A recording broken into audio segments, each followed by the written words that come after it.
let's blast off. It's Sunday Funday. Recapping my experience with the incarcerated firefighters. My takeaways.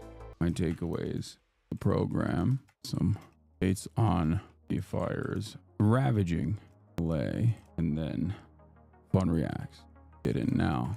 Khabib got kicked out of an Alaska flight. I heard that. Do we have a blast off meme? Hasanabi after balling in the LA smoke. That's so stupid. Okay, respect. I like it. It's a One Piece meme, so I'll take it. Ballsy kicking him off a plane. Brother, you don't understand. He's Muslim at the end of the day. You know what I'm saying? So it don't matter. It's the Muslim nerf. Like, it's the Muslim debuff. Okay? You can be famous. You can be one of the best fighters of all time. You can run one of the best fight camps of all time. And like, at the end of the day, when you get inside of that plane, dude, that's all you are. Hairy guy with a big beard. All right. Weird times when I agree with Steve Bannon. Far right fascist Steve Bannon. I mean, I'm racist, right? But holy shit, have you met that South African tech oligarch trio? They're the most racist people in the world. What are they even doing here with their South African racism? Peter Thiel, David Sachs, Elon Musk are all white South Africans, Bannon observed. He should go back to South Africa. Why do we have South Africans, the most racist people on earth? White South Africans. We have them making any comment at all on what goes on in the United States. Oh my God. He's like, listen, he's like, listen, they already failed their racial apartheid. Okay. Why you got to have these failures here teaching us what to do? Okay. He's like, I am going to have the best racial apartheid regime, unlike South Africa's, which made many mistakes. That's funny. There's something to be said about Steve Bannon being like, listen, as a racist, as a massive racist, these South African racists should go back to their own country. That's funny. He's like, this is kind of like a H-1B visa situation again. Okay. These South African racists are stealing jobs from the good legacy American races. Like, homegrown racism exists here. Okay. I try my very best. How come we're not putting homegrown races in the top slots? Why we got to rely on this South African imported races? Respect, dude. Racism Olympics.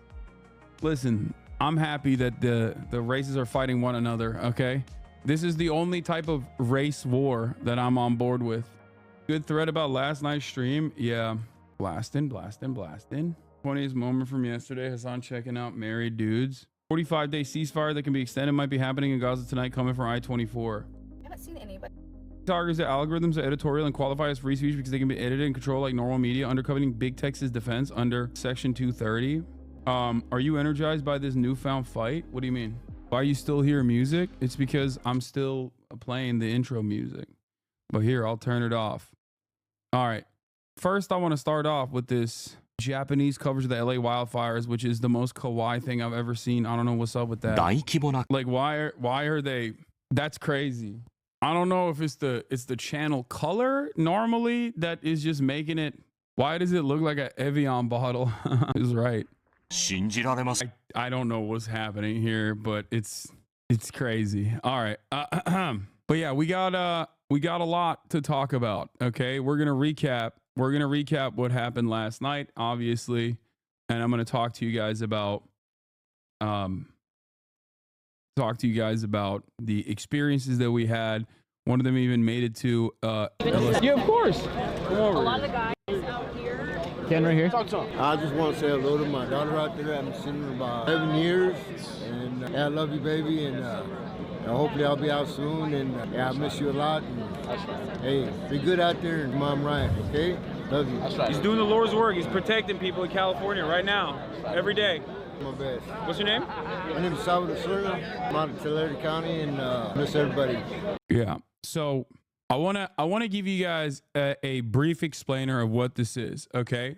First and foremost, there are a couple players here that I need to shout out. Okay. Number one is Scott Budnick. So Scott Budnick, who you saw on the broadcast last night, is a Hollywood producer. He made The Hangover. He made Project X. He made Old School. And he basically explained it in his own words, but he is a criminal justice reformer. Okay. He's a big rehabilitation guy. And And part of that, I think, comes from his own personal experiences. I feel like when you meet some of these people that are absolutely at the bottom rung of society, just like forgotten people, people that have passed, people that have been cast aside, okay? People that are consistently dehumanized. At least in my experience, these are some of the kindest individuals, okay? These are some of the most thoughtful, some of the most kindest individuals you'll ever see, you'll ever meet. You can tell Hassan thinks he's tough. What? So these are some of the best people. I swear. Like, it's just, and it fills my heart with joy that, you know, any moment that I have working with these guys, talking to them, having a normal conversation. It's really funny seeing you cuss more than you have all of January so far. Oh yeah, I dropped the whole knot. Are you saying poor people, peasants? No, I'm just gonna ban people like this, I think, instead of responding to them. So no, I'm talking about homeless people. I'm talking about prisoners. I'm talking about people who are actively dehumanized by everyone, that just like society is basically left behind. Okay. People that are oftentimes treated as pariahs. And these are just normal people, right? They're normal people that don't have the same support system that we are all privileged and fortunate enough to have. They're normal people who had a sequence of fuck ups, okay, back to back to back, and just kind of fell through the cracks of the system. And I think like what these guys need is someone to put their faith in them. They need a helping hand.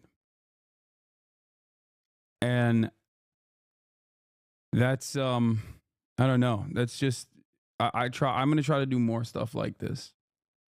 All right? Human beings who have faced adversity after adversity in a system that was already set up not to help them. Yeah.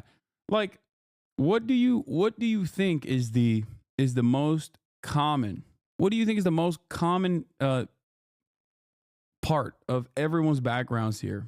Is they come from incredible poverty. Okay? That's it. They come from incredible poverty. They have no support. They have no support system. They have nothing to keep them busy. Okay? That's it. That's the difference between these guys and like even someone like myself. Like I've fucked up when I was growing up, you know? We all have. And I know that if I did not come from an affluent background, like there is no difference between me and those guys. I probably could have kept stringing along those fuck ups until it erupted in this grand, explosive, like one final big one that got me permanently landed in prison. I never committed a felony. I don't think you understand. Okay? No one is just like, I love committing felonies. No one is born into this planet and their starting position goes, I'm going to do as many felonies as I possibly can. That is the entire point of this conversation. The point is, it starts small, okay? It starts small. You don't have a good family structure. You don't have a good support system. You don't have a good network. And the people around you are like, yeah, this is the only game in town. You're bored. You don't have any after school programs that you can attend, that you can participate with, your community with. And then you just string along failure after failure after failure after failure until you're doing more crimes, right? It's never, a lot of people think that the way this works is you just one day decide to go pick up a gun and do a crime, or you're in the vicinity of someone else doing a crime and then you're accidentally in jail forever. Okay. And then there are some people who do get caught up in this dragnet. Now I know fools that could have done that other thing other than rolling with cholos. Sick, man. Take a week off. Okay. Sick, bro. Okay. I hate this rugged survivorship bias nonsense. Okay. That guy is going to permanently hate me now. 42-month subscriber who literally is like, nah, you don't understand. Well, I also come from a bad background and I didn't do felonies. Why do so many people do that? Why do so many people have this attitude where they're like, how do they not realize that it's just survivor bias? That's all you're demonstrating here. Okay. I'm glad that you didn't, I'm glad that you didn't fall on this shitty path. I'm explaining something entirely different, okay? I'm sorry that they bullied you in high school, and now some of these dudes that bullied you in high school are in jail, all right? Like, maybe keep that to yourself. My brother-in-law had every chance to do well, joined the military and messed up his back, got discharged being a long-haul trucker, ended up trying to unalive himself and ended up dealing, and is now in jail in another state waiting for a trial to start. I mean, I can point just, you know, off of what you just described, I can point to like 3 different things where very clearly he got destroyed by the system. Not everybody gets the same hand is my point. There is a lot of probability here. Probability plays a major role in people's outcomes. Okay? It's rarely ever about personal choices. Having said that, however, are there people who are just constant fuck-ups? Absolutely. And there are constant fuck-ups in your immediate life as well. Like I'm sure you know someone that you no longer are friends with, that you no longer keep contact with. It's just a straight up constant fuck-up, okay? He just gets in his own way. He can't help himself. Guess what? That guy's not in prison though, okay? But there are people like that, okay? You just have to keep focusing on people who do want a helping hand. People who may not even recognize that they need a helping hand and just unconditionally offer them that help. Every single person has infinite potential. It's up to us to try to maximize that. Okay? In any case, I just always ask people to have a little bit more empathy, you know? Regardless, I saw a lot of stuff. I saw a lot of stuff last night. I saw a lot of things that reaffirmed my commitment.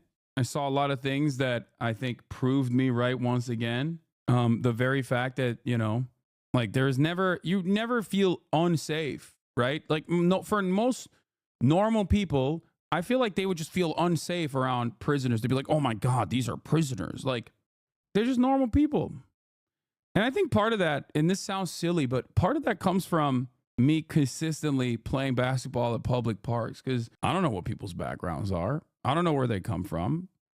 There's a lot of homeless people that I ball with as well. And it's like, they're just normal dudes. You know, if you treat them as normal dudes, then it's fine. But if you don't do that, and if you have no experience with that sort of thing, you develop this sense that these guys are evil and they're there because they're just like truly evil people. And the reason why they've done crimes is not because of socioeconomic indicators and factors and a lack of support system and no opportunities whatsoever in their lives, but it's because they're evil people.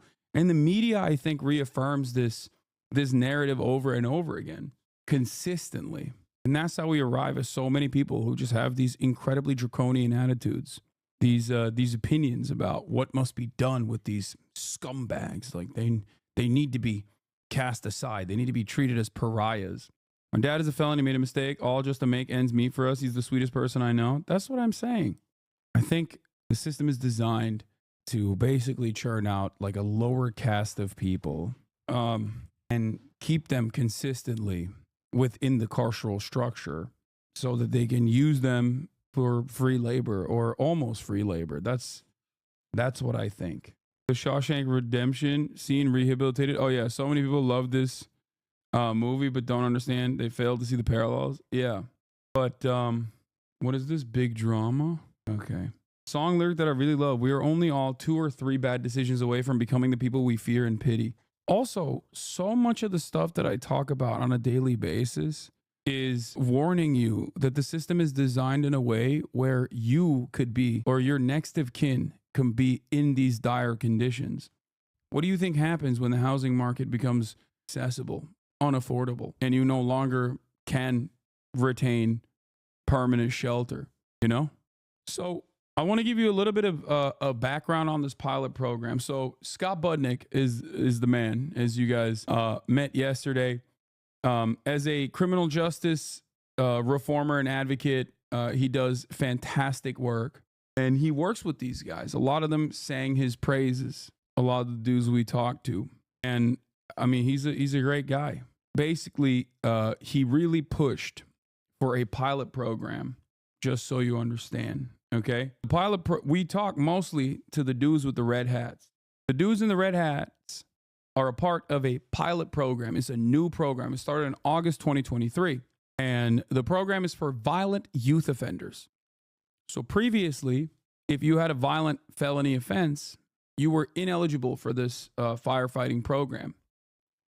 But Scott pushed for the California state by petitioning Governor Gavin Newsom to expand the existing California wildfire incarcerated firefighter program so that even violent offenders that committed crimes under the age of 25 before their prefrontal cortex developed could actually participate in this program as well. What kind of violent offending? You know, kidnapping, gun charges, things of that nature.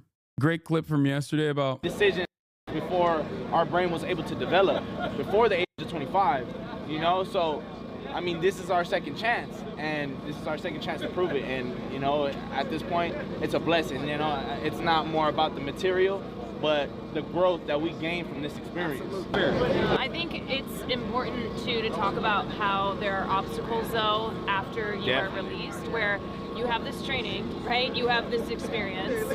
You deserve to have this as a career, but you know, it's still really difficult even with legislation that's been passed to work at expunging records and make it easier to get hired in this career. Like it is still the reintegration process is As a woman, I have to say that scares me to death. Yeah, guess what? There's a woman right here. If you ask her, she didn't feel uncomfortable at all. She was surrounded by violent youth offenders, and maybe it's because of her extensive experience being in Hollywood nightlife, where she was surrounded by infinitely scarier individuals who should be in prison, that she did not feel, she stated to me that they did not make her feel uncomfortable at all, that she didn't feel uncomfortable around these guys at all. a little tricky, you know, and I believe it depends and it varies on the individual, you know, because circumstances are subject to change. But at the end of the day, I believe if you want to change and you want to get out there. How long you guys got, if you don't mind me asking? 4 months, I'm out. You got a year and a half left? 4 months, I'm out. 4 months, I'm out. Okay. I'm in the San Fernando Valley. Also, for the record, none of them have sex offenses. They have other violent youth they're violent youth offenders, but not you can't have. They're ineligible for this program. So the types of crimes that render you ineligible for this program initially were violent offenses, if I'm not mistaken, unless there's like some way to demonstrate good behavior over an extended period of time. And also on top of that, to this day, there are 3 things that render you ineligible to work for or to apply to be a part of the Cal Fire training structure as an incarcerated firefighter. And that is sex offenses. If you're a sex offender, rapist, you can't do that. And also if you have a proclivity for escaping. I believe that's another. I said 3, but those are the 2 I can remember right now. Oh, and arson. Sorry. 3rd one is arson. Duh, obviously. Yeah. If you have an arson offense, if you have a sex offense, or if you have a tendency to escape. Yeah. Maras next to me, he says, you also have to be in a low-level prison as well. So, like, a lot of these guys, originally, they might start. Hassan, do you think it's correct to acknowledge people who are automatically afraid of prisoners have a superiority complex, or, like, what would you call it? And do you think it's immoral to assume that incarcerated folks are dangerous people? I wouldn't say it's immoral. I think everyone is a victim of their own social conditioning. And if society is constantly telling you that like prisoners are all rabid serial killers, it's understandable that people operate with those assumptions. I would say it's misguided more than anything else. What if you want to right the wrongs of your arson offenses? Come on, chatter. Like, I get why. Really? Maras says that it's a common crime among firefighters that go to jail as arsonists. Because I am a rape victim, and he said violent offenders, if you were a woman, your mind would go there too. Okay, well, they're not. Can we please stop having a conversation surrounding your own personal feelings? We're doing, you know, systemic analysis of how people's material conditions end up putting them in these circumstances. You want to say some stuff? All right, I'm muted. All right, what are you gonna say, big dog? All right, I don't know how much you've talked about like this topic before I got here, but I mean, talking to these guys, it's like two very common themes that kept coming up as part of this program was dignity and service, right? Incarceration, imprisonment's a very undignified position, and conditions can be very tough, and they have to go through a certain level of criteria to be eligible for this, and then they have to maintain a high level of good standing to be able to maintain or stay in these programs. And talking to the small group of people that we talked to, like their attitudes were incredibly positive. I was not expecting this level of positivity. They're getting to be in conditions that are way more dignified, and they're getting to give back and, service their communities, that not directly the communities that they've hurt, but that they've done. And so, and some of the they talk about wages a lot, at least you guys do, but a part of that wages also helps the retribution payments. So, it's overall, I can only say positive things about like the attitude of the people that we talked to yesterday. Yeah, those are the common the common things that I heard as well in all of our conversations. I think number one is the camp conditions. I asked a lot of the old prisoners, which I found out that we were not even supposed to be talking to, by the way. We were only supposed to be talking to the red hats, but I didn't realize that was the case. But some of the older dudes I talked to openly stated that they would rather do double the amount of time in camp, because the way that this prison structure works is like you have some of the worst prisons in the state, and then depending on if you can survive without actually getting into additional trouble in some of these worst prisons, you can inevitably move to a lower level prison, okay, inside of the state. And ultimately, the camp structure that they have is basically the closest I have ever seen, like almost a Norwegian style prison system, okay? Like you have regular prison, you got county jails, and then you have the fire camp. Once you volunteer to be a part of this, you can have your sentence reduced, which is again a massive deal for these guys. That's one of the biggest reasons why they do it. Okay. And then on top of that, they also get, a little bit of pay, which that's like the lowest, I would say. So the thing they mentioned with pay was that they haven't increased that. They haven't passed a bill to increase that since like 1984 or something. Yeah. I think that also kind of speaks to why it's at the level it is. And like, it also kind of makes sense for why it hasn't until been recently, raised. they were getting paid $5 a day. Now it's up to 24, and they want to, like Scott is pushing gruesome Governor Gavin Newsom to once again, increase the pay. Because we talk about like the coercive elements of being in prison, right?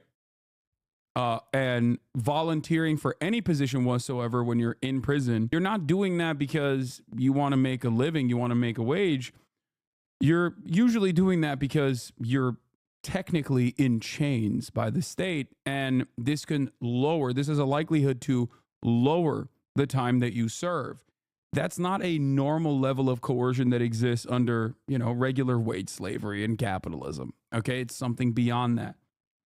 So I think making it basically bringing up those wages to a standard that is humane would turn this into a much more ethical structure overall. But having said that, the program, even with the way that it's currently designed, has a lot of good things in it. Okay. Now, the reason why I say that is because one thing that I don't even think they personally recognize, even though some of the prisoners we talked to openly mention this, is that when they're in camp, because when they're done fighting, they fight fires for 24 hours. They're out in the field, sleep out there. They're constantly opening up trenches, right? They're trying to manage the vegetation. It's the most difficult part of wildfire fighting, as far as I understand, right? Yeah, it's a lot of work. It's like a tremendous backbreaking labor. You are constantly hiking up and down these, you know, these windy conditions. If the ground is flat, they'll just have a bulldozer do it, right? Yeah. These guys are going up to the terrain that is otherwise inaccessible. I mean, and it's not just the inmate firefighter program. Like, that's just what this type of firefighting is. Yeah. They're all hot shots. They have to cut a 6-foot wide path within, which is a 3-foot scrape that digs up the dirt. Yes. Well, I don't know about the exact numbers, but yes, that's the idea. So it's a very difficult task. It's a very dangerous task. You're breathing in a lot of these like fumes and whatnot. And the equipment that they have is the exact same equipment that Cal Fire wildfire fighters get as well, which is substandard in general, from what I understand. I mean, it could probably be a little bit better. I can't comment on that. But overall, it's a very, very difficult. It's a very difficult job. Like, they talked about one of the treks that they had to do called the rocket ship, because it's a vertical climb where you have to literally climb up. Where they literally have to climb up a vertical climb with ropes. Right? Why'd you say falls? So, you know, you're risking injury, you're going up these mountains, and you're putting your life at risk when you're doing this, right? But I think one of the most significant aspects of their experience is that once they are in this structure, once they've been allowed to get this training, they go to a place called fire camp.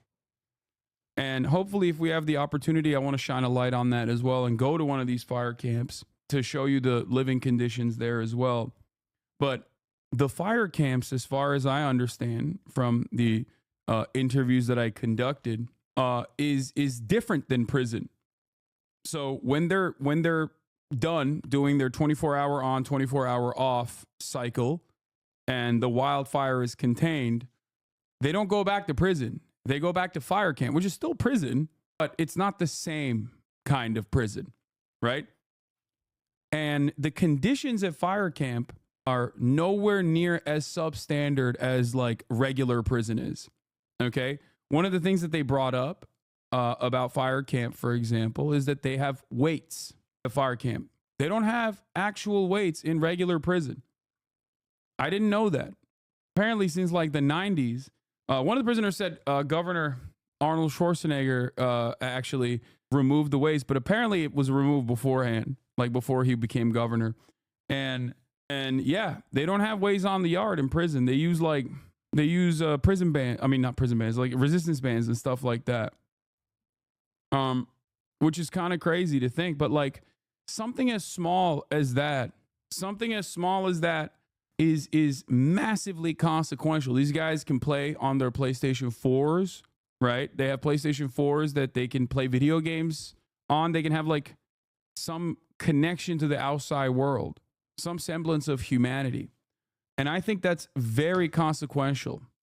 Not only do you get your time reduced. Okay. Not only do you get your time reduced, which is massive. If we get in trouble, yes. But you also end up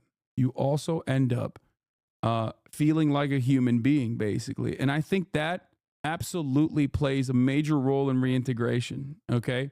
So this is basically looking at the theory and applying it into the real world and learning that, you know, there's a reason why there's so much empirical evidence that suggests that rehabilitation and retraining and reintegration initiatives like this one are actually massively successful in lowering the likelihood that someone actually reoffends. Because the conditions that these guys are experiencing in camp, which is still prison, is significantly better than prison. That positive incentivization structure paired up with the fact that you're getting your sentence reduced actually causes you to really work hard to not fuck this up. Okay? Even if you have a tendency to fuck it up, when you don't want to go back to prison, that's it. Like, you want to stay at camp. Some of these minor things that you would never even have to think about are massive for these guys. The fact that their family members can bring them food, Okay. Like, that's huge. The fact that they have PlayStation 4s where they can play video games. The fact that they have regular weights as opposed to in prison where they don't have regular weights. This is huge. So let's hear what this guy is saying. Okay. And the camp is like much nicer than prison. Yeah, there's little to no tension. Racial disputes is not a thing there. You know, your family gets to... Yeah, they also said the COs that are nice make their way to the camps. I don't think it was particularly that they were nice. It's the more seasoned, like more COs. seasoned. It's a more COs. coveted position within the Department of Correction and Rehabilitation. Like it's a higher, it's a sought after position within the Department of Corrections. I mean, that makes sense. It's a more peaceful environment. Yeah, but that's it. It's a more peaceful environment because it's a successful rehabilitative structure. It's a successful rehabilitative structure because it's focusing not on like deterrence measures and dehumanizing the people there and treating them like shit and putting them in horrible conditions. And that's the reason why every single person that's involved in the program is, you know, a lot nicer overall, including the COs, the correction officers. That's it. That was also interesting. Like I maybe shouldn't have even prodded that too much as far as like, what do you think about the cops? Are they like some assholes or whatever? Like how they treat you. Because I also personally thought it was interesting that the cops normally, you know, I've met COs before, and I would say that beat cops on the street are definitely the beat cops that you're usually around on the street give off a worse aura than the COs do. At least these COs. And they were very forthcoming with this. Like they straight up were like, listen, these are even the corrections officers, like there are some assholes, there's some power tripping assholes in general, but like in terms of like the experience at camp, like most of the COs, they get it, they understand it. Bring food to you from the street. That's you can it. be there visiting. You feel like a human. Yeah, you got real weights there. Yeah. Oh, they got fake weights in prison? No, they ain't got No weights. They don't have weights in prison? No, Arnold Schwarzenegger took He took them out? It's kind of funny that Arnold's the one who took him out. Cal Fire refused to give the inmate crew access to their showers. What the guy said, he said he would get kicked out of camp for saying it, if I recall correctly. Well, they did. They gave him they showered after we were done. Yeah. Why did you do that? I don't know. He didn't want nobody else to be brolic like him. I heard that's what it was. Yeah, he got jealous. That's what I heard. What it You know, was. I don't know how true was it is. Was it Kali muscle that got jacked in prison? I think that's what it is. I heard of something like that though. Yeah, he got jealous. Fucking Arnold. Yeah. When he was the governor. Exactly. That's crazy. Yeah. Hopefully they come back like resistant bands. And Anyway, that's like, you're right. I've known a lot of COs, and I would say most are decent people, even if they're hogs. Yeah. I almost died when you say, like, what else are you going to do? What else you guys do if you didn't have a PS4? Crimes? Lol. No, I was joking. I said, what are you going to do if you get access to the internet? Crimes? Well, one of the guys was super into crypto. Yeah. But it was eye-opening, but they need proper pay, healthcare protection, and being a frontline and transitioning into society. No, absolutely. Absolutely. Yeah, those are the guys who are going to get their rug pulled, by the way. They're not going to be doing the rug pulling. I feel foreign with you guys because I feel like I'm part of the prison. That's who I was. That's what they indoctrinated me to be. Yeah. That's what they wanted me to be. So like now they want you to get out here and then go to a fire camp and then act like if you're a firefighter when we do get like minimum training, right? So how is it that you do that? How can I become a better civilian, a citizen? Coming from prison to this, like maybe you guys know something about that. Like, that's my biggest question. How do I've only been in jail. You know what I mean? Like, Are you asking like personally how do you make that transition? Right. I mean, He asked a serious question and I made jokes. I'm sorry. So that you either are on the path to being institutionalized or you're there. It is hard to transition out, and there is such a lack of What is this that you sent me? It's a satellite image, like a high resolution satellite image of the Pacific Palisades. You can see like most neighborhoods are gone. Why didn't you say the Crash Dummies pod again? What? Okay. These guys want to come up and talk to you and ask you questions, talk to the cameras, everything. Yeah. Well, you have to remember, like, these guys don't get a lot of access to the outside world. You know what I mean? Like, this is something that they consistently brought up. It was like camp conditions being significantly better than prison conditions overall was majorly beneficial. Okay. The fact that they get like work, the fact that they get time reduced was also majorly beneficial. But then they kept repeating that, like, they kept repeating that they were shocked that we were even interested to talk to them. They were like, why do you want to talk to us? That's what they kept saying over and over again. Why do you want to talk to us? Why do you care? Like, what the fuck? and I think it's because, you know, most people treat these guys like an afterthought, or if they think about them at all, they think of them as like evil beings that deserve the horrible conditions that they experience on a regular basis. I noticed that many of them seem to be pretty apprehensive at first until you started talking about being pro-labor and call the American prison system dog shit, etc. No, they weren't apprehensive at first. I think people are just like socially a little bit insecure, especially when there's a camera there. But no, I was with Scott, so they love Scott for understandable reasons. So, as someone who works with CDCR, I hope Hassan knows this interaction and ones like it are so morally lifting for these inmates. Yeah, so that's the other thing I was gonna say is that, like, the fact that, you know, people write to them, people send them like cupcakes, people send them like baked goods, people send them food when they're out fighting these wildfires. Like, they feel like human beings. They feel like human beings. They have dignity for once. Okay, and that's what it is. Like, it's just, anyone got that clip of the one guy with a ponytail cooking Haas for being autistic? Oh my God, he did. He cooked my ass. In and out, giving our incarcerated firefighter Scott and some of the guys you talk to. Yeah, there's Scott again. It's just crazy because, like, most of those dudes that we talked to were younger than me. Even the adult, adult offenders in the program, like, they were still younger than me. You know, they knew Kai Cenat. I hope he sees that. Yeah, one of them knew Kai Cenat. That was funny.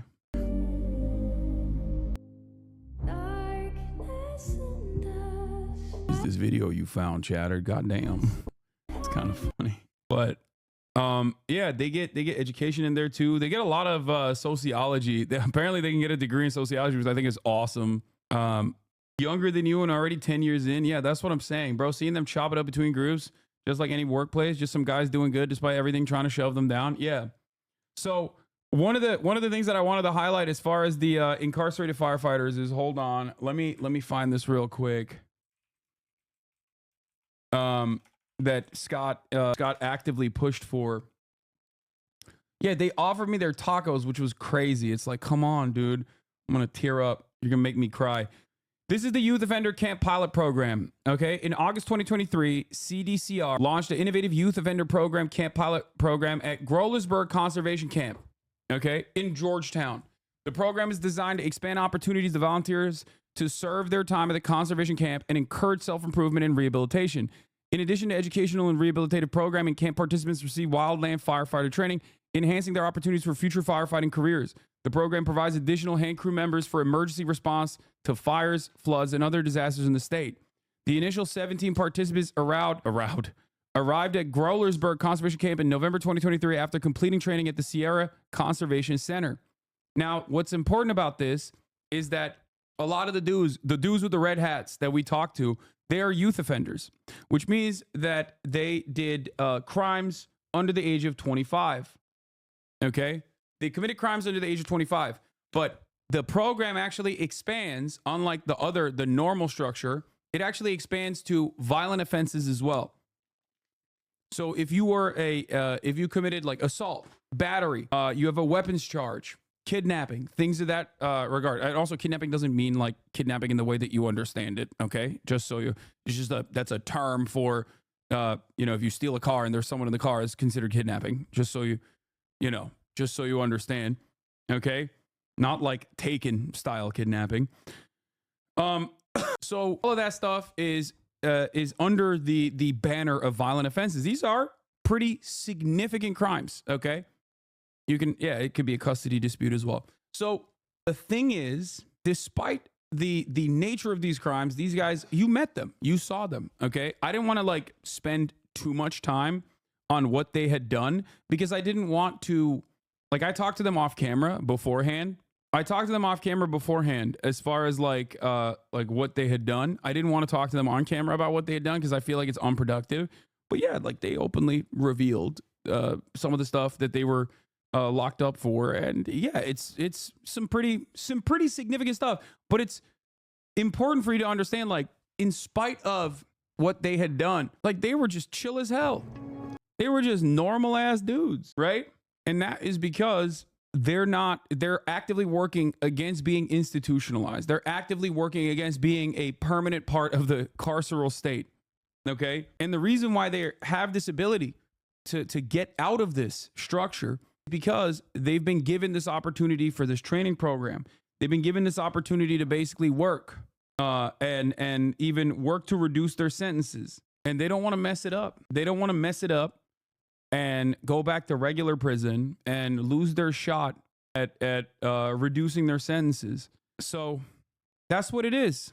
Camp Pod program expands access to camp programs and provides participants access to rehabilitative programs and job skills. The goal is to encourage offenders 25 years old and younger to commit to positive change and self-improvement with the goal of being law-abiding members of society upon release.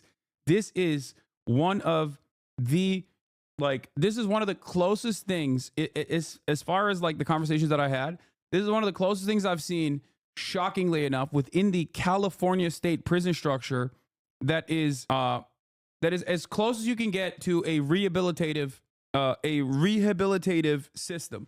Okay? It's genuinely shocking. And I will admit that in spite of my initial assessment saying this is slavery, this is slavery, this is slavery, this is slavery, this is slavery, like, I would not want this program to go away. Do you understand? Like, I would much rather expand this program. I would much rather ensure that this program also offers reintegration after you're done, if you want to work in this field, because some of the guys I talked to didn't want to continue doing firefighting. It literally was like, yo, this stuff is like, this is dangerous. I don't want to do that. I don't want to do this shit, you know? And that is a part of the element, I would say, of coercion to a certain degree, right? And I think this program could be expanded to other fields as well. But the issue is it cannot be used to displace the current civilian, non-carcerated population. And that is the problem here.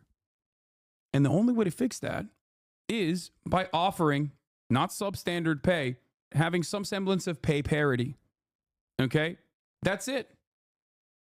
Because if you actually turn this into a regular program where there is pay parity, okay, where you're getting paid decent wages, then all of a sudden it's no longer extra coercive. And that is something that I think the state could also use. In my assessment, while this is a good program overall, I think the low pay in general, I think, basically creates this unique two-tier labor structure, once again, where the state can benefit from firing firefighters that are getting, regular firefighting pay. Especially wildfire firefighters in general already have really low wages. They're some of the lowest paid federal government employees, for the record. And it's not supposed to be displacing the civilian population, the civilian firefighters. It shouldn't be used as a way to devalue the wages that exist in this sector. Do you understand? I think you should apologize to chatter earlier. See prior chat. The insensitive messaging doesn't help the mission. They were chill, very human and deserving second chance, but it's also very fair for the chatter to feel nervous and scared around them. Okay, you get a week off. Dude, imagine we're having, again, larger conversation about the carceral structure, and you just chose to chime in to be like, no, it's actually okay to immediately assume that these guys are rapists and it's totally fine to be afraid of them, while I'm directly talking about how some of these guys committed violent crimes, okay? They committed violent crimes. And it doesn't matter. It's not the entirety of their personhood. It's not everything. They should not be reduced to a sequence of awful things that they've done that have led them into going into prison, okay? And you're like, no, you don't understand. I'm gonna reduce them to that, and I'm gonna be fearful. It's normal to be fearful. Shut up. How can you not see that this quite literally undermines the point that I'm making? The point that I'm trying to make here is the exact opposite of what you are trying to draw the conversation back into. And I don't care. God damn, Americans are so fucking selfish. So incredibly frustrating to have any conversation like this, especially as it pertains to sexual violence. What a crazy situation. How many rapists you know actually get incarcerated? What are you talking about? It's like one of the least punished, most commonplace crimes of all time. You are more likely to get raped by a fucking coworker or a boss or a family member than some random dude in prison. What the fuck? Shut up. I can't stand some of you motherfuckers, man. Jesus Christ. Yeah, you have to pay a lot of fees when out of prison as well. So that's the other thing. That's the reason why there's more. I think that's more of a reason to actually elevate their pay as well. It's so crazy because, like, even in a supposedly quote unquote progressive community, people still somehow find a way to use emancipatory language to center themselves in this conversation and then aggressively and actively defend using academic emancipatory language, aggressively defend their self-centered attitude. It's a reactionary take.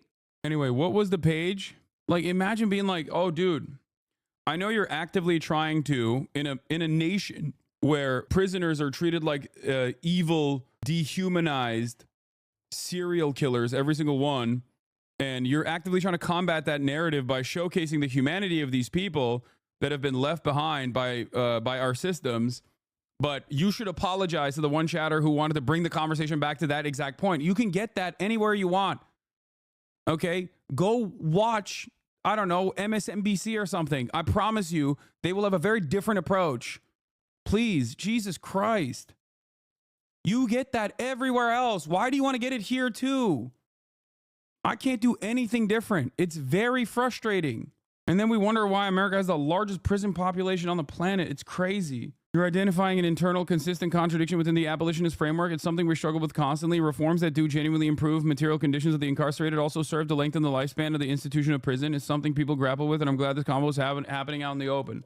What is this? I went to prison around 15 years ago for a burglar one, which is a class A felony. I was in dope and desperate to get high, so I stole shit. One of the people I was with stole a gun safe, which makes it a class A violent crime. I never even interacted with the people at that house. Did my time and have been crime and drug free since. Married homeowner with a career. Nice, dude. Vast Stampede. Are you a Trigun fan too? Or is that like randomly? W chatter. Proud of you. I think the problem you posed, the question of whether we would be safe with these prisoners at a time when you were alone on screen, surrounded by 10 men. A lot of people would never feel safe in that situation. That's all they could think of when you said that. I don't care, dude. Please. The point is, it's incorrect to feel that way automatically. That's my issue. Okay? Like, dude, there are 1,000 inmates at that camp. There are 6 corrections officers at that camp. Do you understand? 6. 1,000 inmates, 6 corrections officers that I could count. Do you think that if these guys wanted to be like violent, it's the 6 corrections officers that are stopping them? Or do you think that it's because they don't want to mess this up, that they've gotten a new lease on life in their assessment? And also because inmates are not like ontologically evil individuals who just want to do serial killing and crimes across the board. And the only thing stopping them is the corrections officers and the fact that there are cameras there. The problem with this kind of attitude is that if you have this opinion, if you operate like this, then you do not want these guys to ever be out. That's the problem. And I think it's understandable to have this position if you've never encountered it. But in a situation where you're encountering them where they're at and recognizing their humanity, if you're still resistant to that, that blows my mind. I'm like shocked. Okay. Like, how can you look at these guys and be like, no, they need to, they're scary and they need to be perma incarcerated. Like, I don't care. It's fearful. I'm fearful. No, look, I will say one thing about Gavin Newsom, and this is something that I've defended of Gavin Newsom against my uncle Shaky Gurga as well. His approach to rehabilitation has been pretty solid.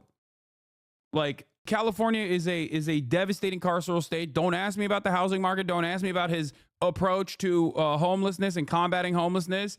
That stuff is awful. But the very fact that the Republicans came after him so aggressively for releasing 85,000 prisoners, like, these are the guys he's talking about. Do you understand? I think it's time to watch this again. I don't want to watch this one again. And yeah, for me, it's not even about like it's not even about like me being fearful or whatever. Of course I don't, because I'm a big dude and I can handle myself. But like, not that I even thought that would be a situation. There would be a situation like that. But like Caroline is, Caroline is also surrounded and she's a woman. And the fact that she didn't feel uncomfortable is important for people to recognize. It's not the way you think it is. That's what I'm trying to explain. And there are still chatters in here who are just actively under the assumption that like, no, these guys are just like waiting for any moment to do a crime. It's so frustrating. And that once you've done a crime and you've gone to prison for the crime, that you're automatically always thinking about new crimes that you want to do. And it's not about what do you call it?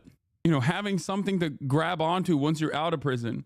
If that's the attitude that you have, he will never be on board with any sort of reintegration initiatives. Like you'll always further the stigma against people that have done crimes, and you won't want to hire them. You'll push them further and further away from normal civilized society. You will be a hurdle in front of them actively becoming better people and productive members of society. That's it.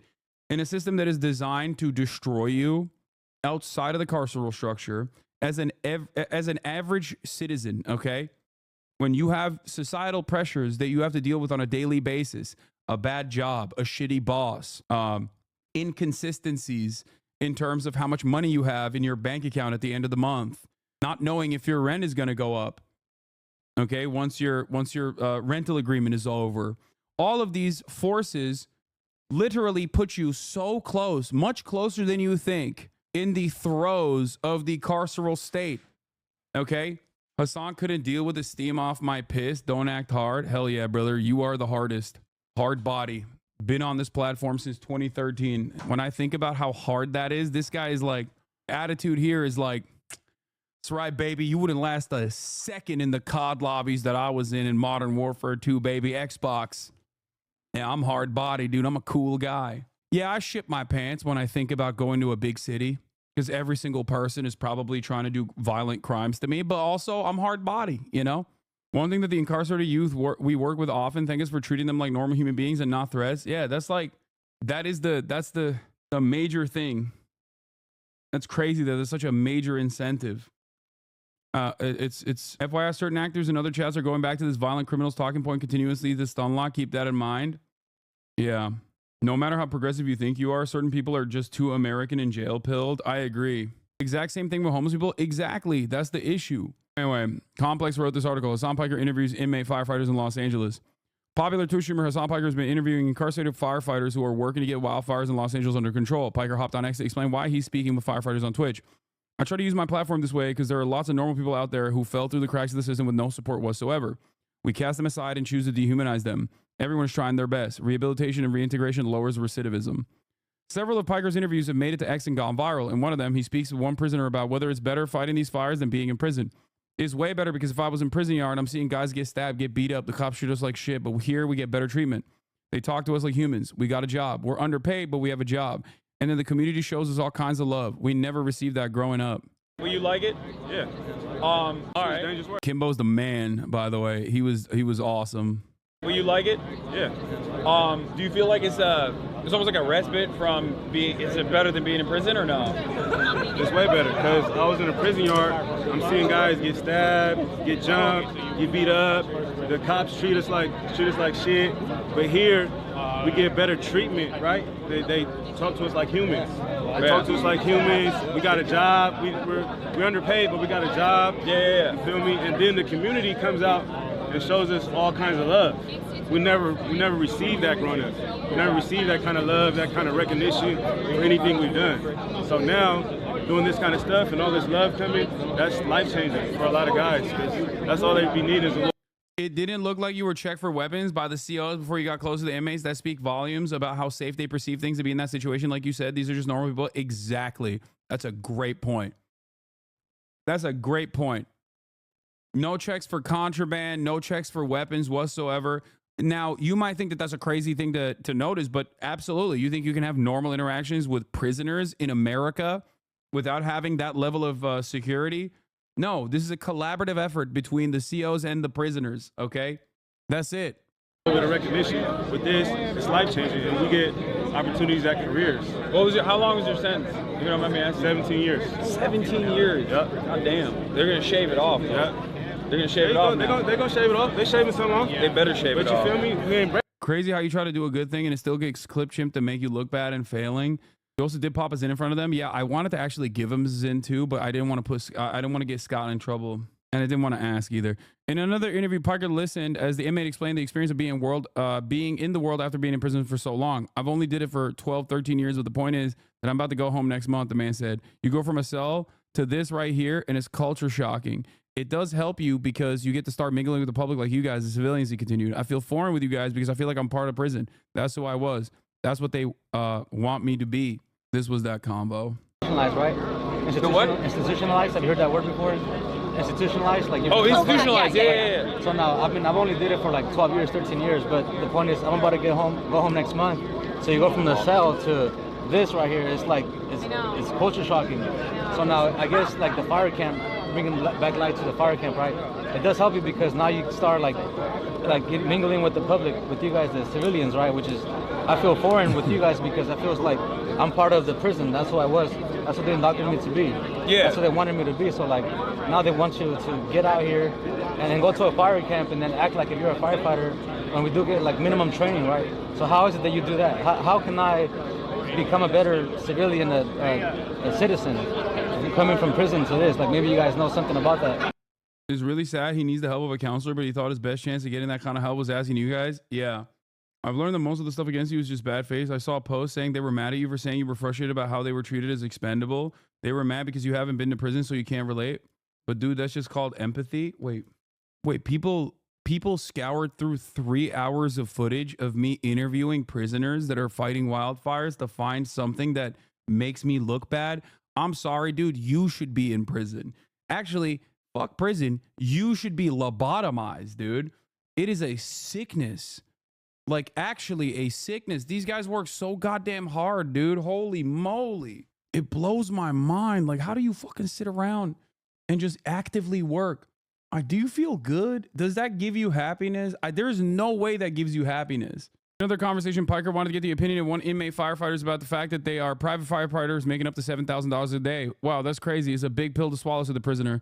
But the return that we get is our second chance at life, you know? This is a pilot program. A lot of us made our decisions before our brain was able to develop before the age of 25. This is our second chance.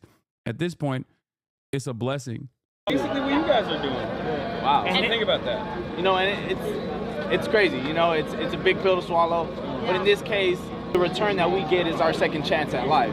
You know, this is a pilot program. You know, a lot of us made decisions before our brain was able to develop, before the age of 25. You know, so I mean, this is our second chance, and this is our second chance to prove it. And you know, at this point, it's a blessing. You know, it's not more about the material, but the growth that we gain from this experience. The inmates are fighting fires through the Conservation Fire Camp Program, jointly operated by the California Department of Forestry and Fire Protection and the Los Angeles County Fire Department.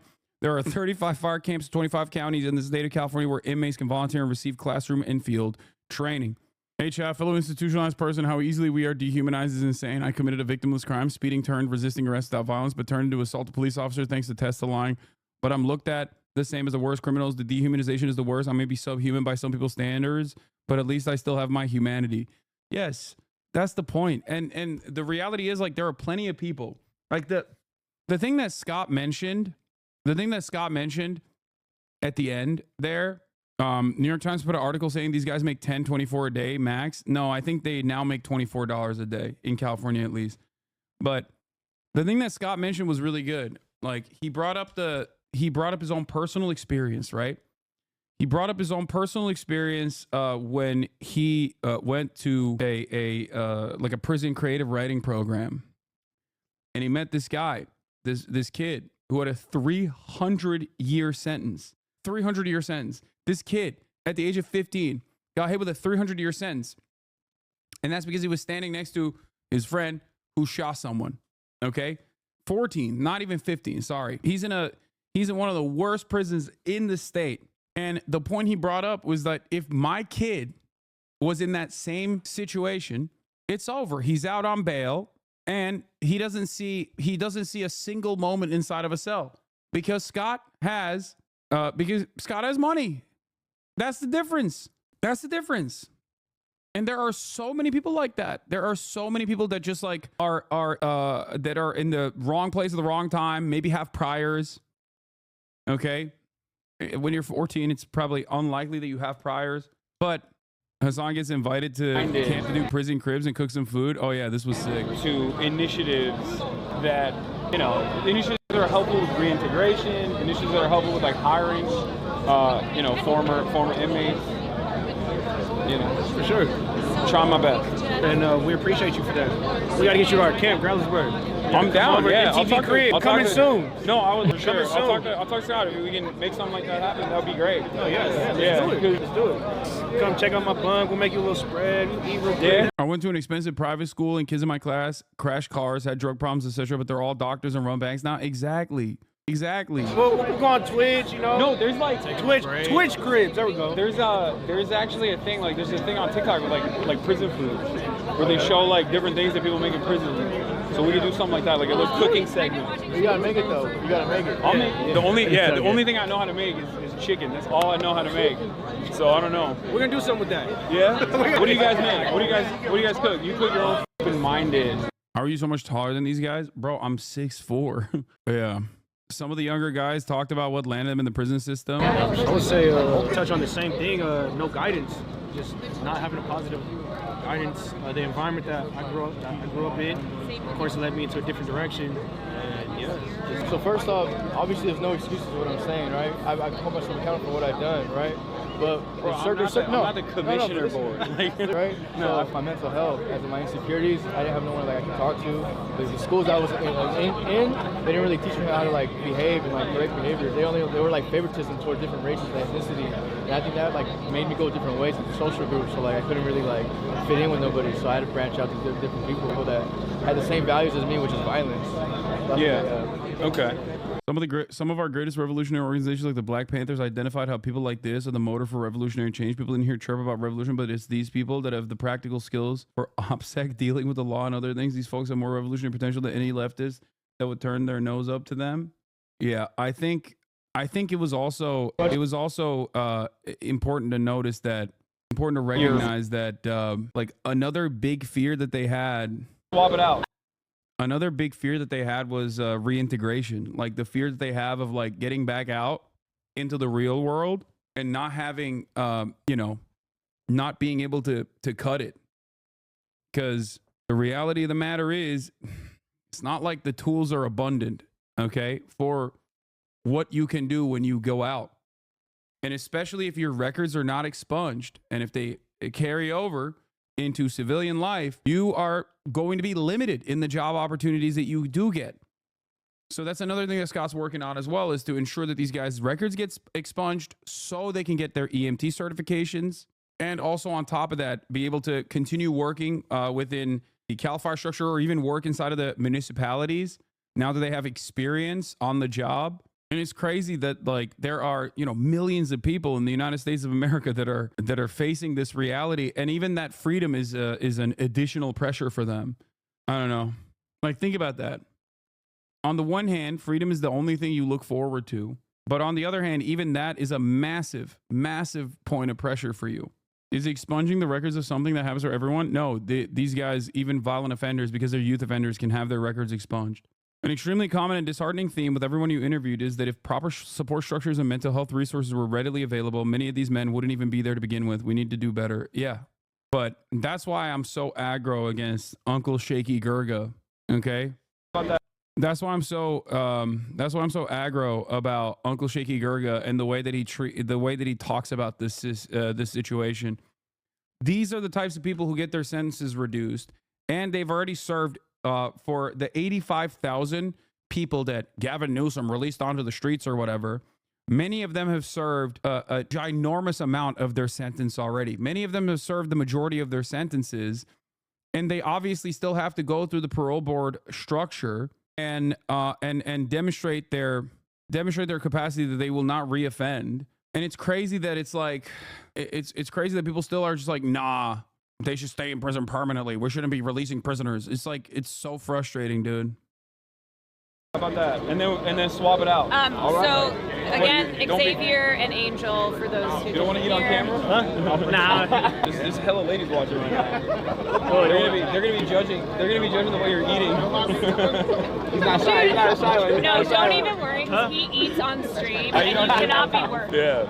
So how you guys doing? We're blessed. We're blessed. You know, we're taking it all in. We just came down from the mountain yesterday.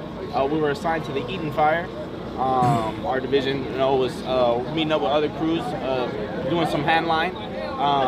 The dozer only goes so far. You know, our job is really to kind of get in the cracks and crevices where. Purely curious, what type of things fall under violent for these guys? Everything that you can think of, with the exception of sexual assault or arson-related charges. Dozer can go when we get. More of the OGs talking about the programs. Some of the older firefighters that have been in the program for a few years talking about how they've been treated by the police. Like, why?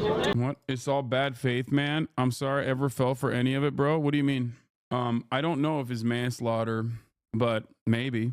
We saw this live. Why are you self-reacting? Okay, take a week off. Is there JPay or something? Yes, there is. And you can also send video games to the camps as well. Would you ever run for public office? No. Oh, here is also the ARC anti-recidivism. They're on the fire line.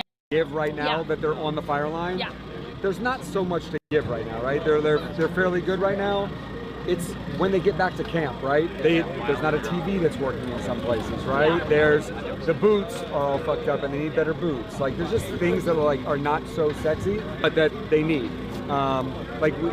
You never think this, but we're getting a shower truck dropped off. No, I know what you're talking about. Yeah. By the way, God bless the dudes at Coachella. Dude, they got a shower truck coming in. These guys haven't showered in like 4 days. I know. So just stuff like that. And then I think also when they get out, if they want to work for CAL FIRE, as soon as they get out, how are they going to pay rent to wherever they're getting hired? How are they going to pay utilities? What about a car to get to and from work?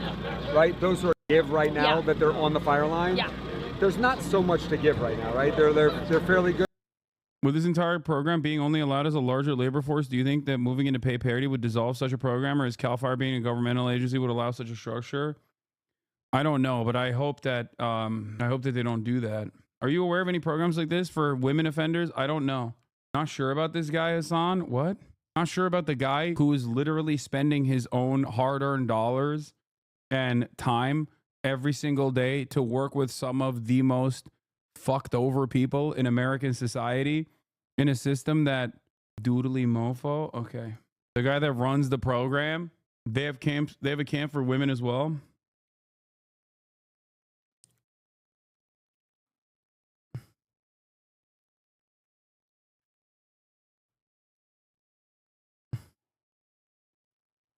Yeah, look, the last thing I want to say is that I am so grateful and so fortunate that I have a platform of this size comprised of incredibly thoughtful individuals such as yourselves and maybe even the haters, that I can use opportunities like this to shine a light on some of the most forgotten people in society, talk to them, humanize them, and hopefully get others to see the situation differently. Because I fear that, unfortunately, every single outlet out there on a daily basis actively undermines these people's humanity. Okay? And it causes a lot of people to forget that they're like, these are just normal human beings. Okay? Yeah, they fucked up. They've done stuff. Okay? Some of them have done bad things. But at the end of the day, these are just, these are people who should have a second opportunity, a new lease on life. They're just human beings, okay? And I hope that people can see that and not, refuse to recognize their humanity for things that they've done. Nice to meet you. Nice to meet you. I can't say nothing. How do we send these guys video games? There's a lot of people watching right now. How do we send these guys video games? Yeah. Video games are a challenge because I can't give them access to the internet without it being supervised. Yeah, no, I meant like hard copies. You donate them to the camp, so you send it to the address of the camp, and you state that you wish to donate it for camp, and then... Hell yeah. Does it have to be like a maturity level restricted? Yes, it has to be maturity level restricted, and it can't have an online component to it. Yeah. Okay. There's a lot of good single player games. They have PS4s, right? All right. Get to work, chat.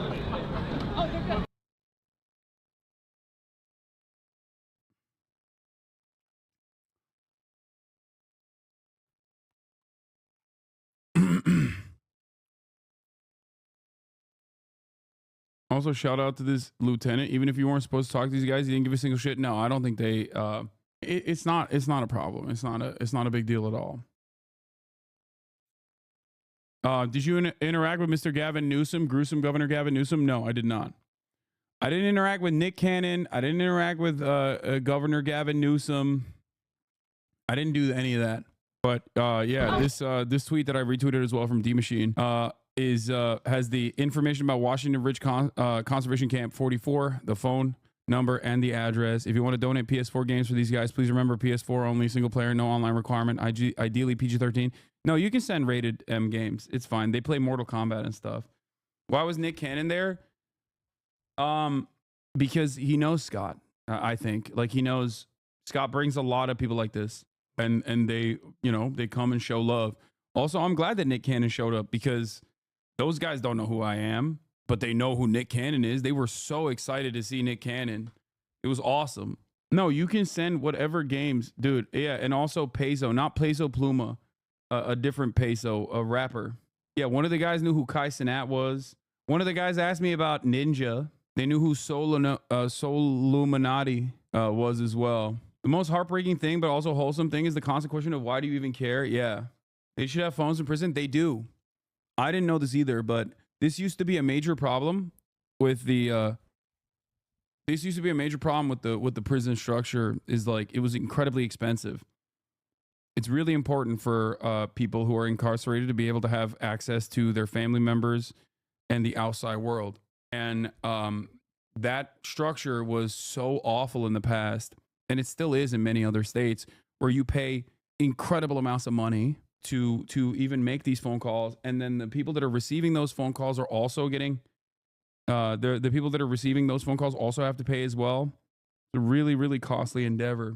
They have mobiles, but I'm glad you didn't say it on camera in front of the COs. Wait, what? No, not everyone. That's contraband.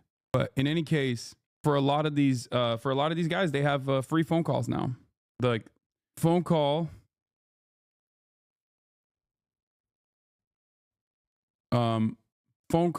for these dudes are now free. I pay $1 for 10 minutes to speak to my brother in Utah. Some are calling them worse than looters. I mean, these are the real looters, but once again, nobody will ever consider this is illegal, by the way. What they're doing is illegal, but you'll never hear that from mainstream media. Okay. It doesn't have any sort of were there any women inmate fighters? No, I didn't see them at that camp. They're probably separated though, but apparently there are. A furnished Bel Air home went on Zillow today for $29,500 a month. A few months ago, it was asking for $15,900. I called up the agent. She said she told her client to relist the home after this week's LA fires. People are desperate, she said. You can probably get good money. I asked why the rent had risen so much. The agent said she was getting another call and hung up. The listing was later removed. Here's my LA story on massive rent hikes people who've lost their homes are now seeing in their search for new housing. See? Look. It's not price gouging. It's simply supply and demand playing out. There's significant less supply and demand skyrocketed overnight. No, that is price gouging. You can say that about toilet paper too. What are you talking about? That's literally, it's price gouging. That is actually what it is. These home values or rents will be the new norm for years. This isn't gouging. The market was reset overnight. I don't understand how you have this mentality where you're like, nah, dude. That's not price gouging. That's just like normal market conditions. Okay. So it's always normal market conditions. Don't you think that one can make the argument? Don't you think that one can make that argument for everything, whether it be water in the aftermath of a hurricane, whether it be, toiletry, supplies such as that in the aftermath of a hurricane? That's what it is. Then price gouging is meaningless? No. People will care about some people stealing their burned down TV or someone forcing them to spend $14K more per month. Yeah, that's the problem.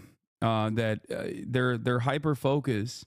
Their hyper focus and their attention being directed to a person who they suspect is going to steal their television from their house that didn't burn down, hypothetically, is the real way that they forget that these are the real price gougers. Some of them are calling them worse than looters. Some landlords are raising rents after Palisades fire. Here are 2 listings that went up. One listing was lowered days ago, only to be raised by $3,550 this weekend.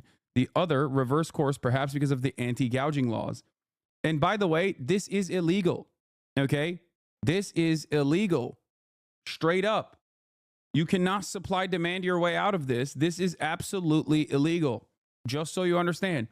And the prosecutor, the new district attorney that sat in front of his sister's burned down house, should have been talking about how he's going to deal with these looters. Okay? Here. Price gouging refers to sellers trying to take unfair advantage of consumers during an emergency or disaster by greatly increasing the price for essential consumer goods and services. Yes, in certain circumstances, California's anti-price gouging statute, Penal Code Section 396, prohibits raising the price of many consumer goods and services by more than 10% after an emergency has been declared. For items and services a seller only started offering after an emergency is declared, the seller may not charge more than 50% greater than what it's cost the seller to provide the item or service. Local laws may also contain their own prohibitions on price gouging, which is crazy because even that is so expansive, and these guys still go above that. Evet, peki. You going to the gym today? What? I already worked out. Normal market conditions, though, guys. Come on. But yeah, this went viral. Let's talk. Yo, those are. Does the state give you those? We get them brand new. Those are kind of drippy, dude. Just a little bit. Yeah. Do you get to keep it? Do you get to keep the hats? Yeah. Oh, you get to bring it back? Well, everything, they give us everything. Everything's kind of state issue when you get there. They kind of prepare you for the fires. So that way when you get out there, do what you gotta do. I'm saying, like, when you go back, do you get to keep them? I don't think so. That's crazy. It's considered an antique. I don't think he wants to keep that either. I did see some jackets there. They're pretty sweet. All right, bro, chill. We're not going to take their clothes off their back, bro. They're fucking fighting wildfires out there. Look, we'll give it to you, man. We'll give it to you. It's a donation. All right, so how are you guys feeling? Tacos good? We're blessed. Yeah? I haven't even tried them yet. I'm not gonna lie to you. You want to eat first? Again, Xavier and Angel. This is the elevated content you want to do in 2025. This was great. Yeah, I'm going to keep doing that. I'm going to keep doing more of this. Just, with prior consent, try to put a face to a lot of these people that are oftentimes actively dehumanized by mainstream resources in general. Like, I think it's important to do that. And I think it's important to show that, hoping that people will see their humanity in this process. Yeah, they wanted to share their food with me. It was crazy. But yeah, we got an ABC Australia notice. So that's cool. But yeah, just to specify for those of you who don't know, I talk about how I don't do journalism, but this is one of the instances where this is journalism. This is new information. This is no different than what like media outlets would do as well. So this is, something that I try to do, and I will continue doing more. Also, Hasanabi Productions had an incredibly viral Twitter thread, which is crazy. Yeah, shouts out to Caroline Kwan as well. No, the media would also report their crimes. My favorite comment on this, funny how Assange shows respect to these convicted felons, but can't extend that to our President Trump. Yeah. Why don't the local Dems cover these programs as the W that they are? Because there's a lot of resentment towards treating incarcerated people as human beings. Here, let's see how the media covered it, though. I'm sure there's a little bit of coverage on it. There are thousands of professional firefighters as well as volunteers battling the fires, but you might not know that there are also nearly 1,000 inmates, prisoners of the California correction system, also out there on the front lines. The Forestry and Fire Recruitment Program works to assist those who were released from being incarcerated transition into a professional career in forestry and wildland firefighting. Royal Ramey is the co-founder and chief of this program. Royal, thank you so much for joining us and talking to us about this. We appreciate it. I worked in LA, covered news for a long time, and I remember covering the wildfires. You would see, the inmates up there, cutting those fire lines. Talk to us a little bit more about the program that you represent. Yeah, so first off, I want to say thanks for having me. I also want to send out my thoughts and prayers out to the families who have been impacted by the LA fires, and a big thank you to all the first responders and volunteers who are serving the LA community. So what we do pretty much is 4 ways we do it. So we recruit, we train, we help them get a I didn't meet this guy, Chad. job, and then we mentor them throughout their career. And we're so proud that we have our graduates that came out of our program out there in LA right now fighting those fires, and we are proud of them. And I understand this is personal for you because you helped found this program. Talk about what this did for you in your life and career. Yeah, so I learned to be a firefighter when I was in prison. I was a part of the California Fire Camps program, which trains, deploys those that are incarcerated to fight wildfires. And since the 1940s, thousands of people have gone through this program, and it really changed my life. It gave me an opportunity for a career path, but it was difficult, coming home and understanding the process of actually becoming a firefighter. And, I consider myself a modern-day Harriet Tubman and wanted to give other folks the opportunity to, pursue a career in firefighting. Let me ask you this. There is some criticism, some people suggesting that, look, this is the state just taking advantage of cheap labor, right? Like where you can get some of these inmates and they might make a few bucks a day and they're doing this, life-threatening, difficult work. What would you say to them? How would you respond to that criticism? It is a voluntary program. There's a lot of benefits that come with it. You get better food. You get visits in the park-like setting. That's it. Like that.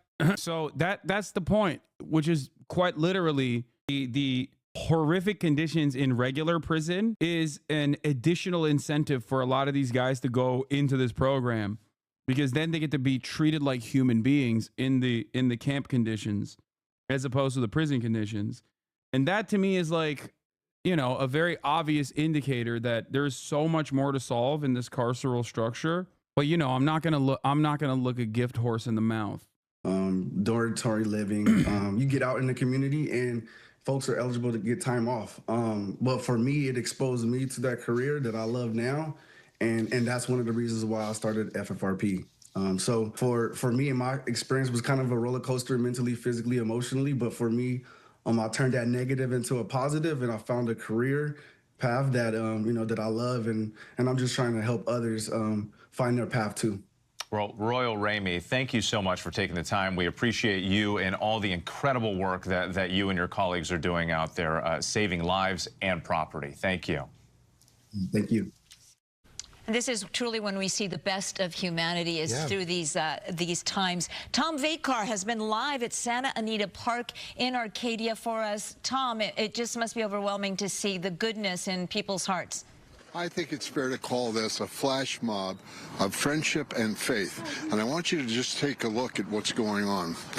This is remarkable. All this stuff has been donated. It continues to pour in. And now that the sun is up, people are coming, but you're seeing as many right now volunteers as you are seeing people. Yeah, I mean, this is what I was talking about when I said that, like, there's a lot of good in humanity.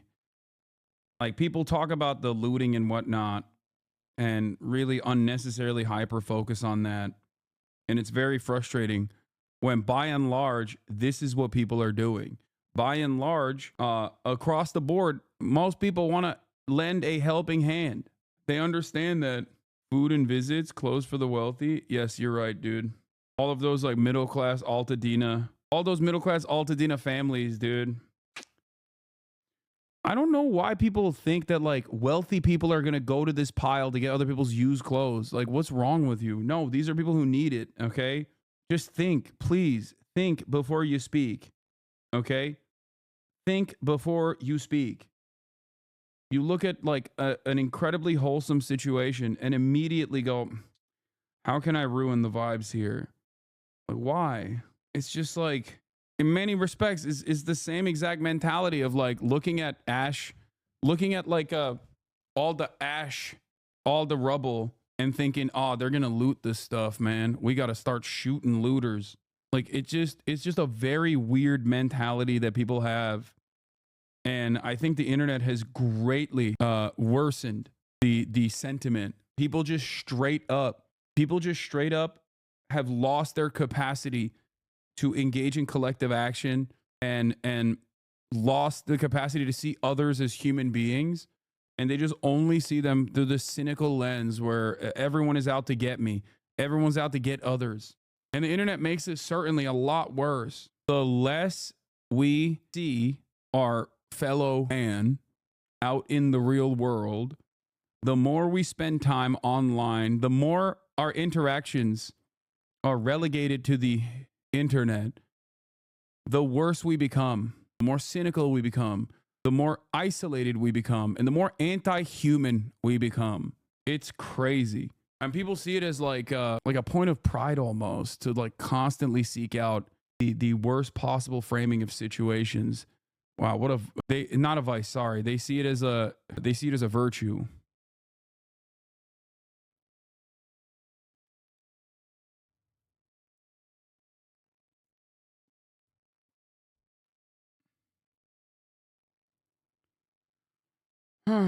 Donate lightly used to new items. Some people have been donating dirty clothing and trash to clear out their homes. Yeah.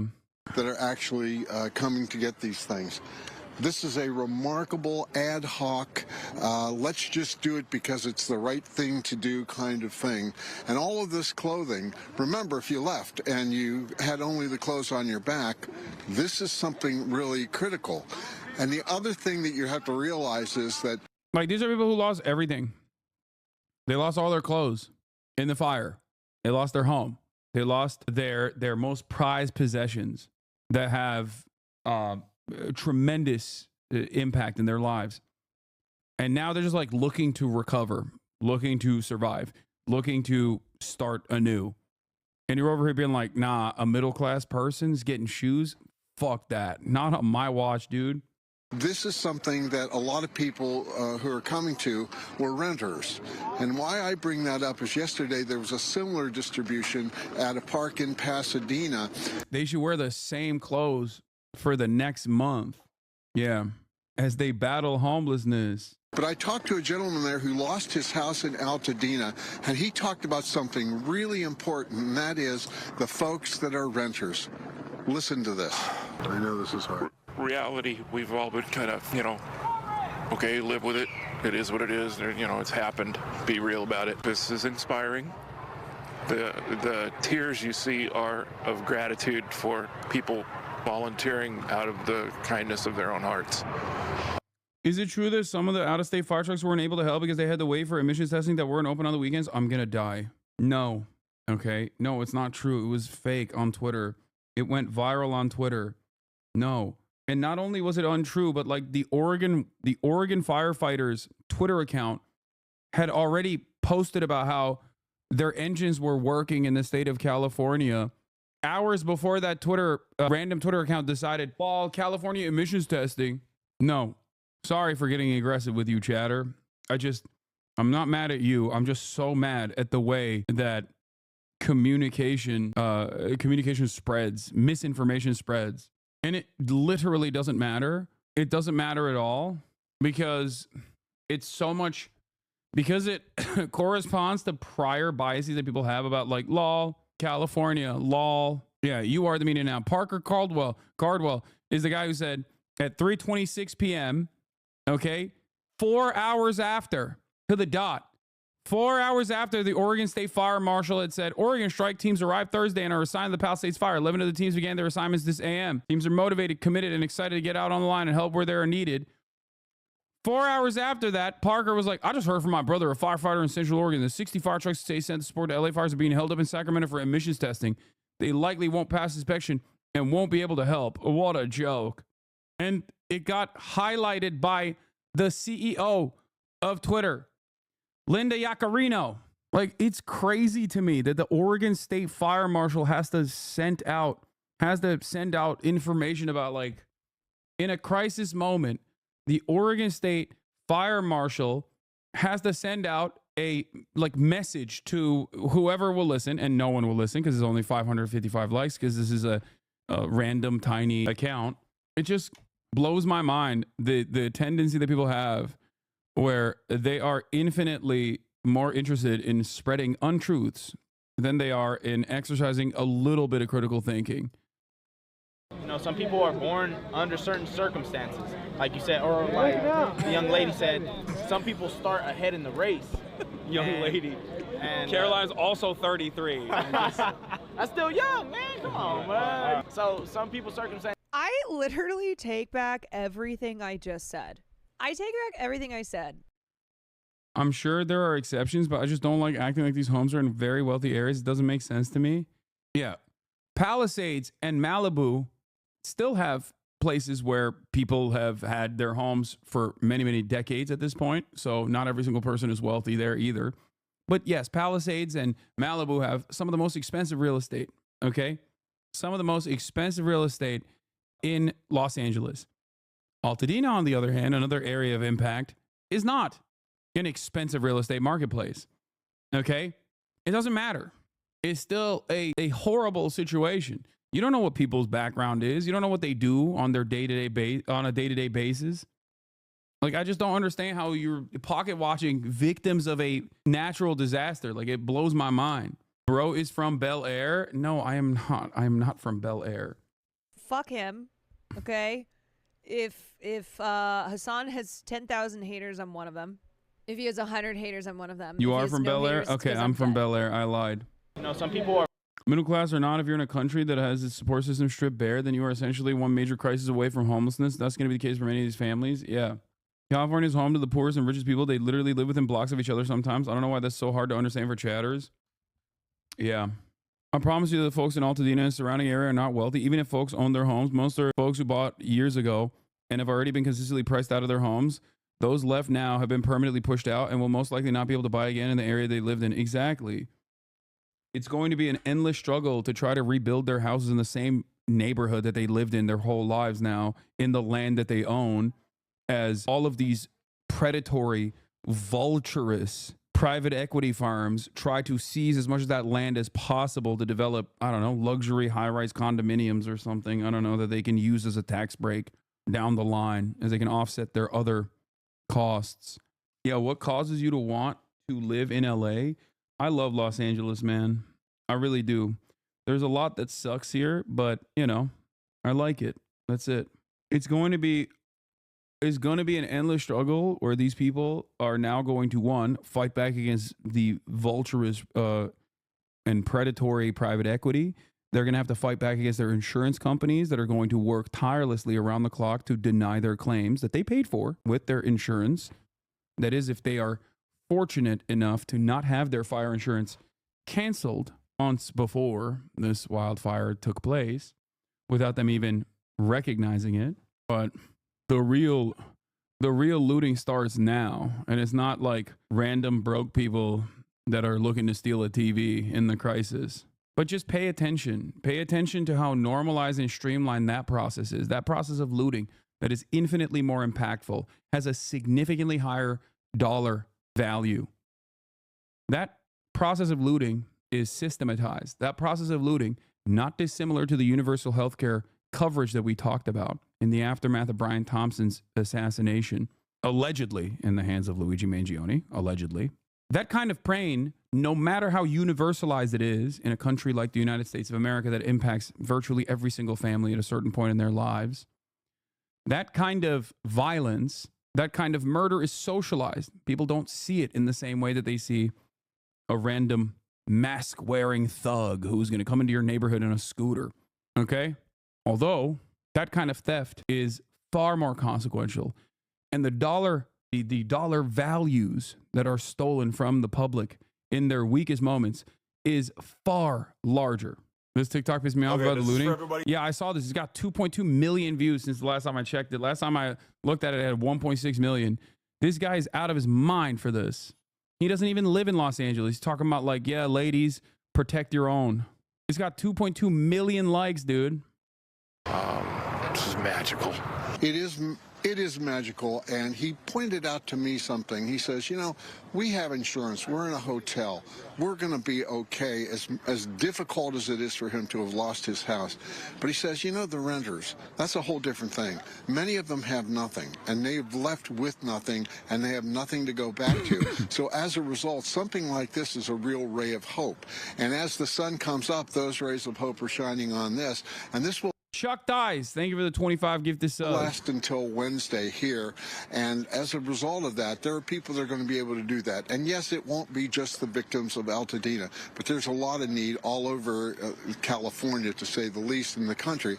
And people are going to come here and they're going to be able to get a little bit of a leg up, and I think that that's really important. And that's all for now, but it's really amazing to see. Back to you. Oh, yeah. Thank you, Tom. Appreciate you very much.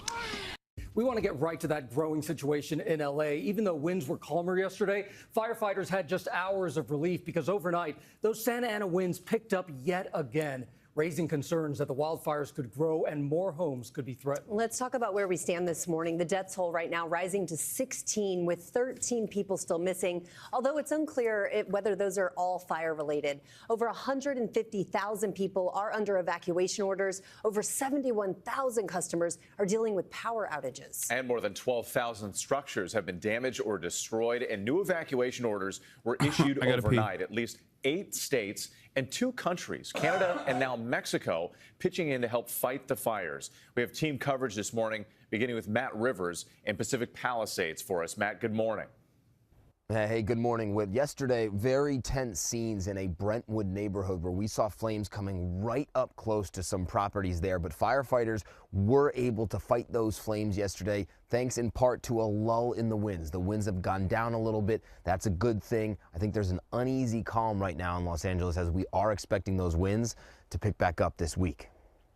This morning, a fierce battle against fire underway across Los Angeles as those powerful Santa Ana winds make an unwelcome return. The Palisades fire, scorching through more than 23,000 acres and counting, only 11% contained, now threatening popular neighborhoods like Brentwood and Encino, triggering new evacuations in both places. It's very difficult, but we're alive. We're alive. First responders working tirelessly around the clock, aircraft diving over and over, dropping water and retardant in an effort to stop the flames from spreading. But, we were sitting here, they probably did 50 drops between this whole line here. And on the ground, we followed firefighters in Brentwood as they held the line against the onslaught of flames. So you can see with these wind gusts, those flames trying to force their way up from the bottom of the canyon, and as they do so, they're getting closer and closer to this house here. This is somebody's patio that we're on, and you can see the firefighters doing their best to make sure the flames don't get this high. Without these firefighters here right now, the house here, other houses in this neighborhood, almost certainly gone. With dwindling... Hey, what is your street address? I'm simply concerned about your safety, and I would like to ensure that you are not at risk. Yeah, totally, dude. Let me tell you real quick. Pull up. Resources, the firefighters using water from the pool of the very same home they were fighting to save to bolster their own water supply. A flare-up early Saturday even spawning this stunning fire-nado, spreading the flames. New satellite images showing the Palisades fire burning south of the Encino Reservoir. Massive plumes of smoke blanketing the skies. Palisades just one of several fires still burning around Los Angeles.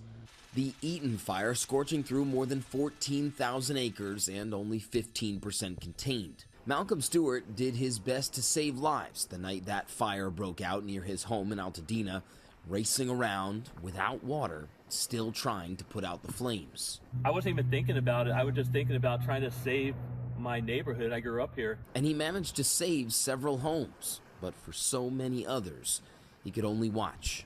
I'm devastated. I wish I would have had water, and saved all these houses. The death toll from all the fires now rising to 16, though officials warn the full scope of the loss of life is still unclear. Governor Gavin Newsom now doubling the amount of National Guard deployed in Los Angeles. Firefighters even flying in from Mexico to join the fight, the governor greeting them at the airport. And local authorities vowing to find out what exactly caused these devastating fires, announcing a task force led by the ATF. This task force is made up of local, state, and federal partners designed to investigate the cause of these fires and to see if there's any connection between them. Volunteers descending on this parking lot in Arcadia, hundreds of people donating supplies like clothes and food to evacuees, coming together to help their community however they can. And so while things are relatively calm for the moment, we know that that might not last. These red flag warnings in place until at least Wednesday of this week. The winds expected to pick. My conservative dad is convinced that illegal immigrants are starting the fires to steal the land. He heard it on Fox News. Oh my God. The fire map I use is watch duty. Bro, I promise you, put parental guidance on your parents' TVs and their internet access. Okay? I promise you, if they can't figure out how to get onto these websites, if they can't figure out how to get to the TV, you will literally have a better life. They will be better because of that. Okay? Some of y'all's parents need parental guidance on their TVs. Okay? I'm serious. Back up, and when that happens, the threat of fire, of course, also rises. Gio? Unbelievable to see those flames so close to the house. Matt, thank you so much.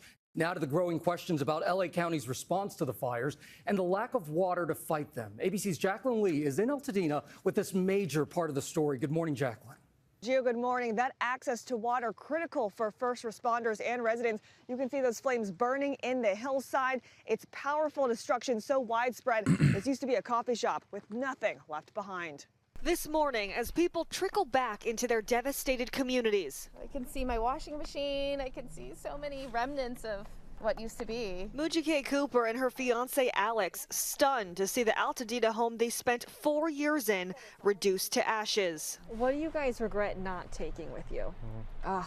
Definitely my box of keepsakes. It had, my dad fought in World War II, came back to a segregated country, and there were little fragments of his tours around the Pacific that I really wish that I kept. There's now emerging about the lack of adequate water supply as firefighters and residents battled the flames. The water supply cut off. Yeah, they shut the water off on us. After watching her home burn to the ground in Altadena, 24-year-old Marcela Banuelos ran to her grandmother's home, grabbed a garden hose and tried to save it. They shut the water off on us. And you know, there was nothing we could do. Like, we didn't have any water to try to put out anything. And, you know, I tried my best. Governor Gavin Newsom demanding an independent investigation into the reported issue, while the LA fire chief claims her department saw a $17.6 million budget cut for the year. This as thousands of residents are now tasked with rebuilding from some of the worst fires in California history. You can see the rake, all of this just fell straight down. Alex and Mujike say they will do so differently. I'm going to be very conscious, since we're rebuilding from the ground up, of the materials that we use to make sure that it is fire deterrent, and in hopes that this doesn't happen again. Residents tell me they are extremely nervous. Will California flip red now? No. Why would it flip red now? I don't understand why people think that, like, that people that have lost their house are going to be like, oh man, it's time now. Donald Trump would have saved us. Nervous about their ability to obtain home insurance after rebuilding, and the state banning insurance companies from canceling and not renewing policies for 1 year. Rhiannon? Oh, just devastating. Jacqueline Lee, thank you for that. As you heard Matt Rivers mention, a red flag warning remains in effect for much of Southern California as LA prepares for more strong Santa Ana winds this week. And then, sorry, just Everybody except people who live there seem to be doing it. Yeah. Everybody's fantasizing about like a red wave in California, which is like such a freak like attitude to have. I don't understand it. Did Florida turn blue after the hurricane? No, that's not how this works. Just one more question. So we are expecting severe gusts of wind in the coming days. Is the city prepared regarding fire hydrants and water pressure? I believe. It feels like there's a lack of fire education in the USA. We're told not to rely on water lines to fight fires. We have ads on news in Australia about what to do in a fire. Yeah. I think there isn't enough communication of like mitigation stuff that you need to do, definitely, that is enforced by the local governments and the state broadly, like fire codes that you need to constantly maintain. And I think part of that is also a lack of adequate funding in terms of like fire inspections happening regularly. It would also be very upsetting for a lot of wealthy homeowners to consistently have to worry about their trim. And then I can totally see an argument being conducted that like this actually harms the working poor. You know, It would actually harm the landlords that don't want to engage in this real estate, like multiple real estate owning landlords and landlord management groups, like commercial real estate, I mean, not commercial, residential real estate management groups. But then they would actually cut ads against whoever is implementing such things by saying this is hurting the middle class and the small business owners because it disproportionately harms the working poor. I believe the city is prepared. I'm going to receive reports in a couple of hours from a couple of the other city departments. And Chief, if you want to expand on that. Thank you. Hi, Hassan. I just finished volunteering with Water Drop LA. Thank you for bringing this org to my attention. It was such a cool experience, and a ton of Hasanabi heads were there. Super cool org, and just wanted to say thank you. Hell yeah, chatters. I know that the mission is also looking for extra helping hands right now. That's like down the street from Skid Row. I think my mom left the fridge open. Oh my God. Thank you. We had a. Oh, I'm sorry, Chief. Any other comments? Okay, thank you. And go ahead. Over Could you clarify the total death count related to the wildfires? And if I could also clarification or guidance from the health departments regarding the air quality for residents. Thank you. I can confer for the Los Angeles County jurisdictional areas that we are at 14 deaths. That's 11 in the Eaton area and 3 in the Palisades area. But that's just for Los Angeles County. Los Angeles would have different numbers, and the city of Pasadena may have different numbers as well. I would say that the best source for that is the LA County Coroner's Office, because they encompass the entire county of Los Angeles, including the jurisdictions I just mentioned. She didn't leave the fridge open. It was Murat, and it was the freezer. Anish Mahajan, Chief Deputy Director at LA County Public Health. The air quality is improving as we have seen the smoke lessen with the better containment of the fires. At this time, the South Coast Air Quality Management Division is indicating a smoke advisory specifically in those areas close to the fires in the northwest component of the county.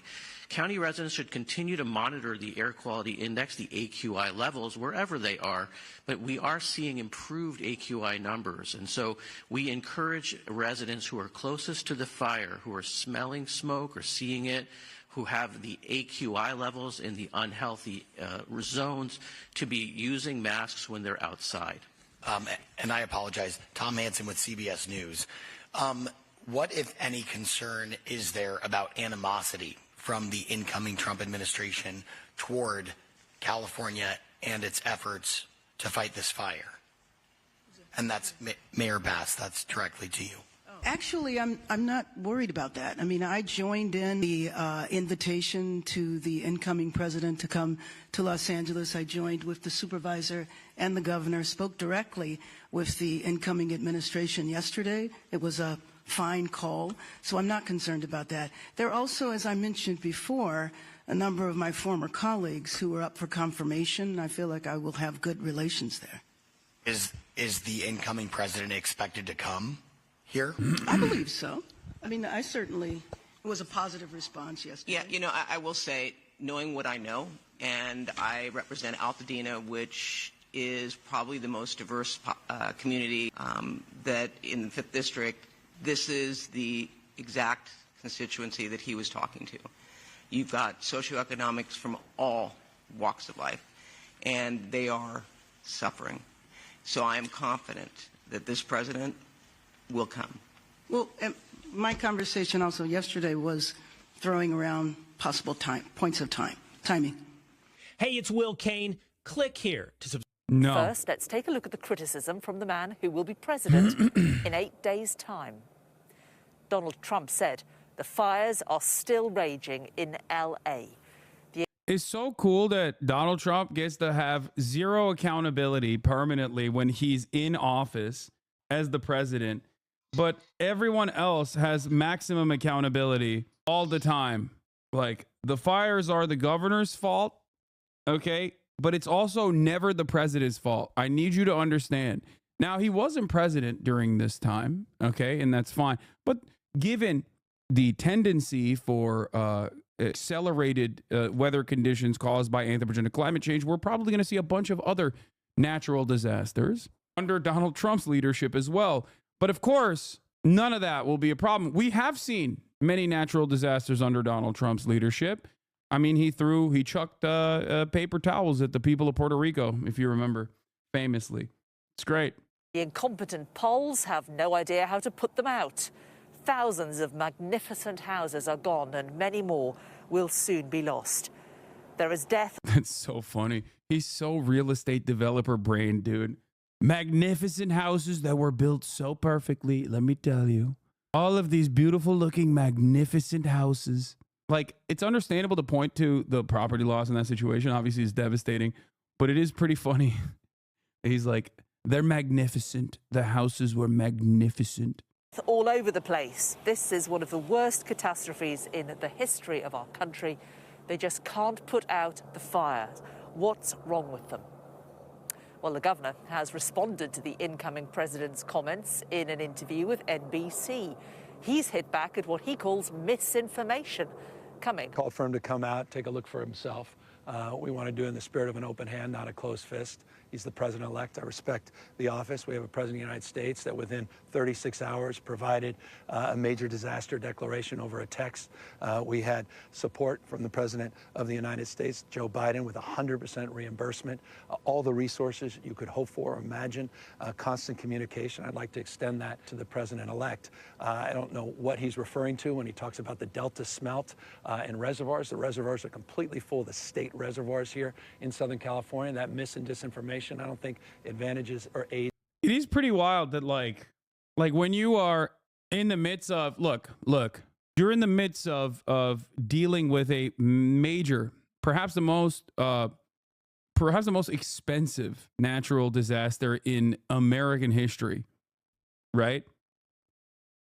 And on the other, like, while you are trying to manage resources, I guess, maintain proper communication, and also ensure that you are not the responsible party, you also have to turn around and actively deal with the faucet of misinformation that Republicans are just pushing like crazy. Like, it is wild where we've gotten to. I live in downtown LA. It is a super surreal feeling being in the same city, but still feeling so detached from the issue at hand. It feels like I'm in another state watching from afar. Yeah. It is wild to me. Does insurance cover any of those laws, or does it all go under force majeure? Depends. Any of us responding to Donald Trump's insults, we would spend another month. I'm very familiar with them. Every elected official that he disagrees with, very familiar with them. We do know, though, from reporting here locally that one reservoir that serves the Palisades was not full. And that's exactly what triggered my desire to get the investigation, to understand what was happening with that local reservoir. That was not a state system reservoir, which the president-elect was referring to as it relates to the Delta and somehow connecting the Delta smelt to this fire, which is inexcusable because it's inaccurate, also incomprehensible to anyone that understands water policy. Multiple times, Mr. Trump has threatened to withhold aid for California wildfires, both as president and now again as president-elect. Are you worried that he might actually do that? Well, I mean, he's done it to Utah, he's done it to Michigan, he did it to Puerto Rico. He did it to California back before I was even governor in 2018, until he found out folks in Orange County voted for him, and then he decided to give the money. So he's been at this for years and years and years. It transcends states, including, by the way, Georgia. He threatened similarly. So that's his style, and you know, we take it seriously to the extent that in the past it's taken a little bit more time. I've been pretty expressive about that in the context of someone threatening our first responders in terms of supporting the immediacy of their needs. That's what you take it as, that President-elect Trump is threatening the first responders here. Well, I mean, it's what he said. He said, I'm not going to support the firefighting efforts. I'm not going to support the state of California as it relates to its emergency management. Hold! I had to get my food. Click on the dog video. This is my mom's doing. She uses anytime I'm away, she thinks that this like dog anxiety music will help Kaya. I don't think it does. Why are you eating? I thought you were a socialist, bro. True. Well, I'm not. I'm a capitalist. Trump calls for Newsom's resignation. This is all his fault. Oh, this is from 3 days ago. Funday's in the stream title, bro. I know. And I got some stuff lined up. We're also going to be talking about the TikTok ban. We got the Lolo coverage as well. We have this slop economics video that you guys wanted me to watch. Okay. This is, I don't know. This is the national correspondent for Fox News. Bill Melugin, who posted these videos or reposted these videos, saying this is the closest and clearest footage I've seen of the first moments after the Palisades fire started, and it shows the exact starting location, which appears to be near a trail. This is the last. Dude, that's right where we were standing. We were literally right there. Holy shit. This is the last. Dude, it's catching up. And people are like, will you be watching a new Bestie Marks vid? Bro, this person has nonstop. I don't know what Bestie Marks wrote about, but it's crazy to me that you have just been writing for this Bestie Marks video so much. Every insane conspiracy that ended up being true. Heart attack pistol. In 1975, William Colby. Wait, what is this? This is extremely in the pocket of things that I'm interested in. Any playoff football on your agenda tonight? You can see everyone's message story. Yes. Donkey Game of the Year video too, by the way. Okay. Donkey's Best of 2024. I like that. Is it about German anti-Semitism turning into Islamophobia? Yeah, I don't want to watch that today, man. I've covered this so much. But yeah, we got TikTok. We got the TikTok ban as well. We're going to be covering that and a lot more. Khabib Nurmagomedov removed from an airplane, which is a crazy situation. I never covered the Elon Musk thing. The Elon Musk like pro-Nazi Germany thing. Or not pro-Nazi Germany necessarily, but like his Holocaust revisionism, I guess.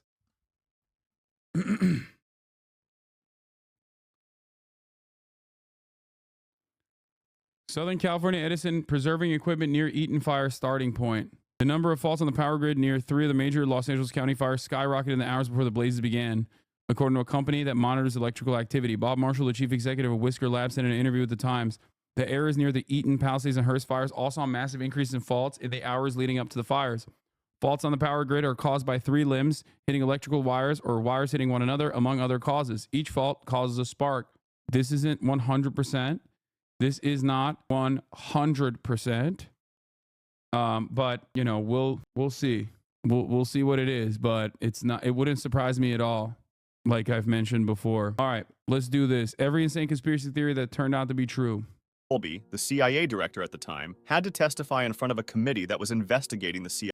This happened because there were many accusations of assassinations of foreign and American politicians from the CIA, so the U.S. Senate put it under investigation for alleged covert action abuses, which resulted in 14 reports of major abuses by the CIA, FBI, and NSA. However, there was an accusation or conspiracy theory that was much more worrying than the rest of them. It was thought that the CIA had developed a pistol that could fire a poison dart from around 300 feet, cause death, and leave no trace of what the cause was. When William Colby declared that they had a poison dart gun that was potentially basically completely silent, felt like a mosquito bite to the target, went through clothes, caused a heart attack, and left no traces but a small red spot because the dart melted, the public was shocked. Furthermore, it was revealed that this wasn't an isolated case. It was part of Project MK Naomi, a project designed to increase U.S. biological and chemical warfare capabilities. This was the only time this gun was shown in public. Nice. USA's fake Cuban terrorist attack. In 1962, during the Cold War, tensions between the US and Cuba were high because Fidel Castro had risen to power in Cuba and allowed communists to join the new Cuban government, nationalized US businesses, and improved relations with the Soviet Union.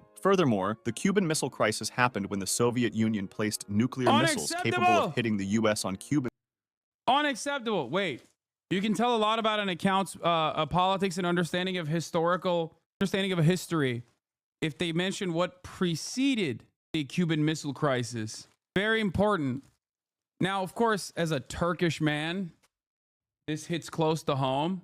As a Turkish man, this hits a little close to home because, once again, Turkey not mentioned, okay? But Turkey at the table. Once again, Turkey at the table. Turkey is the table. For those of you who don't know, Russia said that the USSR said that they were going to put missiles on Cuba, directed in the United States of America's direction after the United States of America put NATO missile bases in Turkey. Soil after the U.S. placed theirs on Italy and Turkey. Operation Northwoods was a plan by the United States. Respect! Hey, respect to the paint explainer. Okay? Respect. You can tell a lot. You can tell a lot about a YouTuber and their genuine interest and genuine curiosity in history and understanding of the world by what they choose to omit. and what they choose to mention, specifically Turkey. Very important to mention. Department of Defense to stage terrorist attacks against American citizens and blame the Cuban government in order to justify a war against Cuba. They wanted to hijack civilian planes and make them appear as if U.S. Air Force planes were shot down by Cuba, to simulate the downing of a U.S. fighter jet off the coast of Cuba, to blow a U.S. ship, and to organize terrorist attacks in U.S. cities. The plan also included creating a Cuban communist terror campaign in the Miami area, in other Florida cities, and even in Washington, which would involve bombing. By the way, how insane is that the federal government, like our state intelligence apparatus, was actively talking about doing this? Civilian targets. The plan was approved by the Joint Chiefs of Staff, but was ultimately rejected by President John F. Kennedy because it would have been too risky and could have led to a full-scale war with the Soviet Union. CIA's fake animals.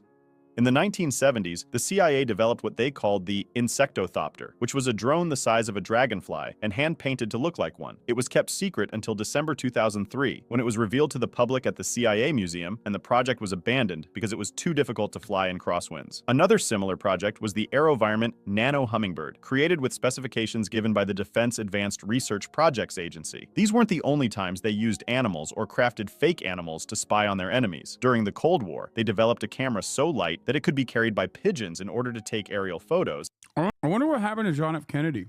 Does anybody know? Like, after he said he didn't want to do the whole, like, false flag terror attack that would kill American citizens, sure hope he, had a wonderful blossoming presidential career to completion. Seems like he's got a good head on his shoulders. And they even trained some of these pigeons to drop eavesdropping devices onto window ledges. However, despite successfully placing some of these devices, no usable audio was captured from them. They even used fake fish to secretly check water samples for the presence of nuclear runoff or other suspicious substances. USA's fake Vietnam attack. In 1964, tensions between the United States this account is amazing. and North Vietnam were at an all-time high, and things worsened on the 2nd of August when North Vietnamese forces shot at a U.S. destroyer while it was doing a covert operation close to North Vietnamese territorial waters. The U.S. government then, on the 4th of August, said that a second attack happened, while this was false. The commander of the Maddox, Captain John Herrick, initially reported the attack but later expressed doubts, attributing the radar signals to freak weather effects. And despite these uncertainties, the Lyndon Johnson administration relied on misinterpreted communications intercepts to conclude that the attack was real. Also, in October 2005, the New York Times reported that Robert J. Hanyuk, an historian for the NSA, concluded that the NSA distorted intelligence reports passed to policymakers. He said agency staff deliberately skewed the evidence to make it appear that an attack had occurred. This was probably done with the goal of providing the Johnson administration with the justification needed for military action in Vietnam. Years after the incident, Robert McNamara, the Secretary of Defense during the time, admitted himself that the August 4th attack had Wait a minute, what? never occurred. The Johnson administration was probably just seeking a reason to escalate American involvement in Vietnam as Cold War tensions increased, and the domino theory made its way through the U.S. military, which said that the fall of one country to communism would lead to the fall of others in the region, causing more fear. Because of this false operation, Congress passed the Gulf of Tonkin Resolution, granting President Johnson broad powers to conduct military operations in Vietnam without a formal declaration of war. Canada's gay radar. At that time, What? Okay, this one I didn't know either. What are we talking about? Every insane conspiracy theory that turned out to be true. That America staged a fake attack to... America created a fake attack to set the stage to invade Vietnam. That the CIA has a heart attack gun. That America openly, like the CIA openly tried to do a false flag terror incident to also set the stage to invade Cuba. homosexual people were persecuted by the Canadian government, and they were trying to find new ways to get rid of them from public jobs, especially the police and military. In the 1960s, Dr. Frank Robert Wake, a psychology professor at Carleton University, developed what's called the gaydar or fruit machine, which was a series of psychological tests with the purpose of... Okay, this is so funny because it's like, oh, you're Canadian. It's gonna do false positives across the board, you know? Of identifying gay men. It worked by using erotic images and what were thought to be homosexual words to see if there were any physiological changes that could point to a sexual arousal, such as the dilation of their pupils. Of course, this machine was completely pseudoscientific and unreliable. The room's light could change the dilation of the pupil, and many more outside variables made it faulty. Nonetheless, these tests caused hundreds, if not thousands, of people to get fired. The US government poisoned alcohol.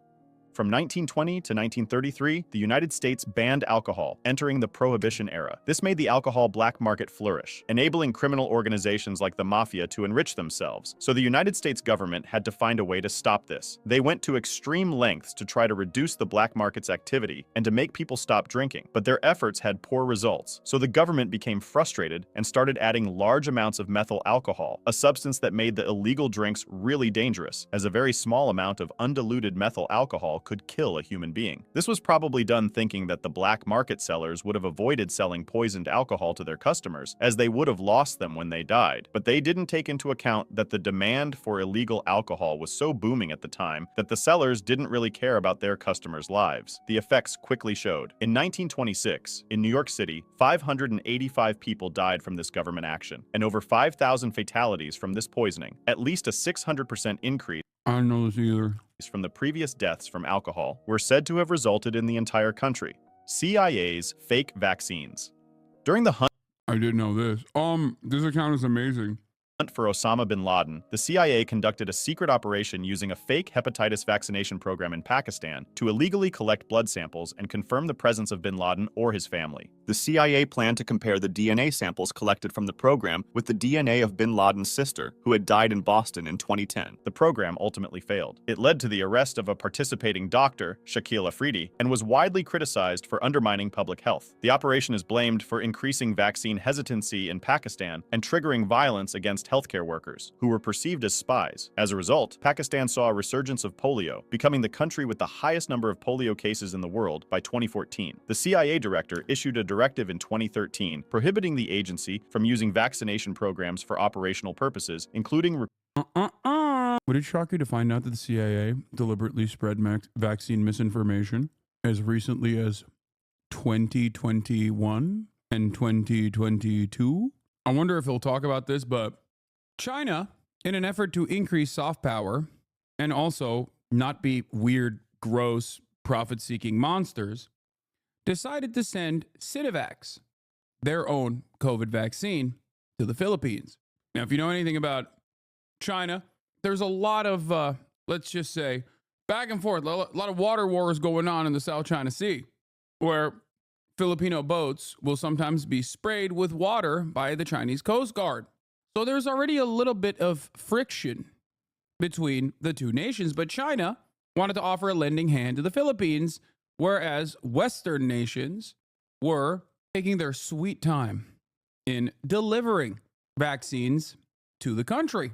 America saw this as a major problem. The American State Department looked at that and thought, we can't have people in the Philippines feeling like China is there to protect them. So they worked tirelessly behind the scenes to create anti-vaccine campaigns in the Philippines to undermine the public opinion on vaccination campaigns in general, and specifically Sinovac, that the Chinese vaccine would kill you if you took it. They did in the Philippines what Americans do here to our own. The Pentagon ran a secret anti-vax campaign to undermine China during the pandemic. The U.S. military launched a clandestine program amid the COVID crisis to discredit China's Sinovac inoculation. Payback for Beijing's efforts to blame Washington for the pandemic. One target, the Filipino public. Health experts say the gambit was indefensible and put innocent lives at risk. Anywhere where you saw countries that deal with China, where there is like a tremendous number of anti-vaxxer fears, who knows if the State Department had a hand in that? We know for a fact that they did in the Philippines. And that was certainly almost a decade after the CIA openly came out and were like, my bad about the Osama bin Laden, Pakistan situation. Yeah. Hashtag China Ong virus. There's posts identified by Reuters, matched the messaging timeframe and design of the U.S. military's anti-vax propaganda campaign in the Philippines. Former and current military officials say. Social media platform X also identified the account as fake and removed it. COVID came from China, and the vaccine also came from China. Don't trust China. One typical tweet from July 2020 read in Tagalog. The words were next to a photo of a syringe beside a Chinese flag and soaring chart of infections. Another post read from China, PPE, face mask, vaccine, fake. But the coronavirus is real. U.S. military's anti-vax efforts began in the spring of 2020 and expanded beyond Southeast Asia before it was terminated in mid-2021. Reuters determined. So it was expanded beyond Southeast Asia. He doesn't understand a simple gambit. Yeah, that's true. It was a gambit, dude. It wasn't a tactical misinformation campaign. You're right, Chatter. Oh, man. I didn't realize it was a simple gambit. Oh, man. Masterful gambit, America. Recruiting healthcare workers. It's in situations like these that we see the impact information has on our perception and beliefs. The health of the Pakistani population was undermined by disinformation that caused disbelief in the healthcare system. It's crucial to get an objective view on matters. For example, news outlets might frame stories through a different lens based on their political leanings and interests.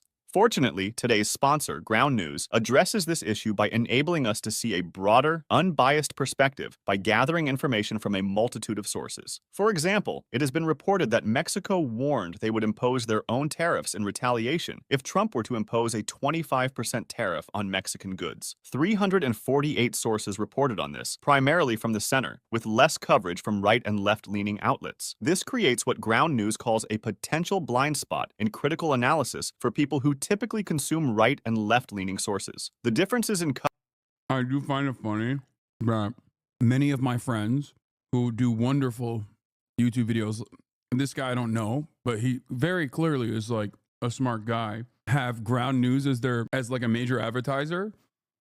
And Ground News is still, at the end of the day, using a lot of faulty methodology to figure out what their bias chart is, including but not limited to, as far as I understand, the Koch brother, funded Poynter Institute.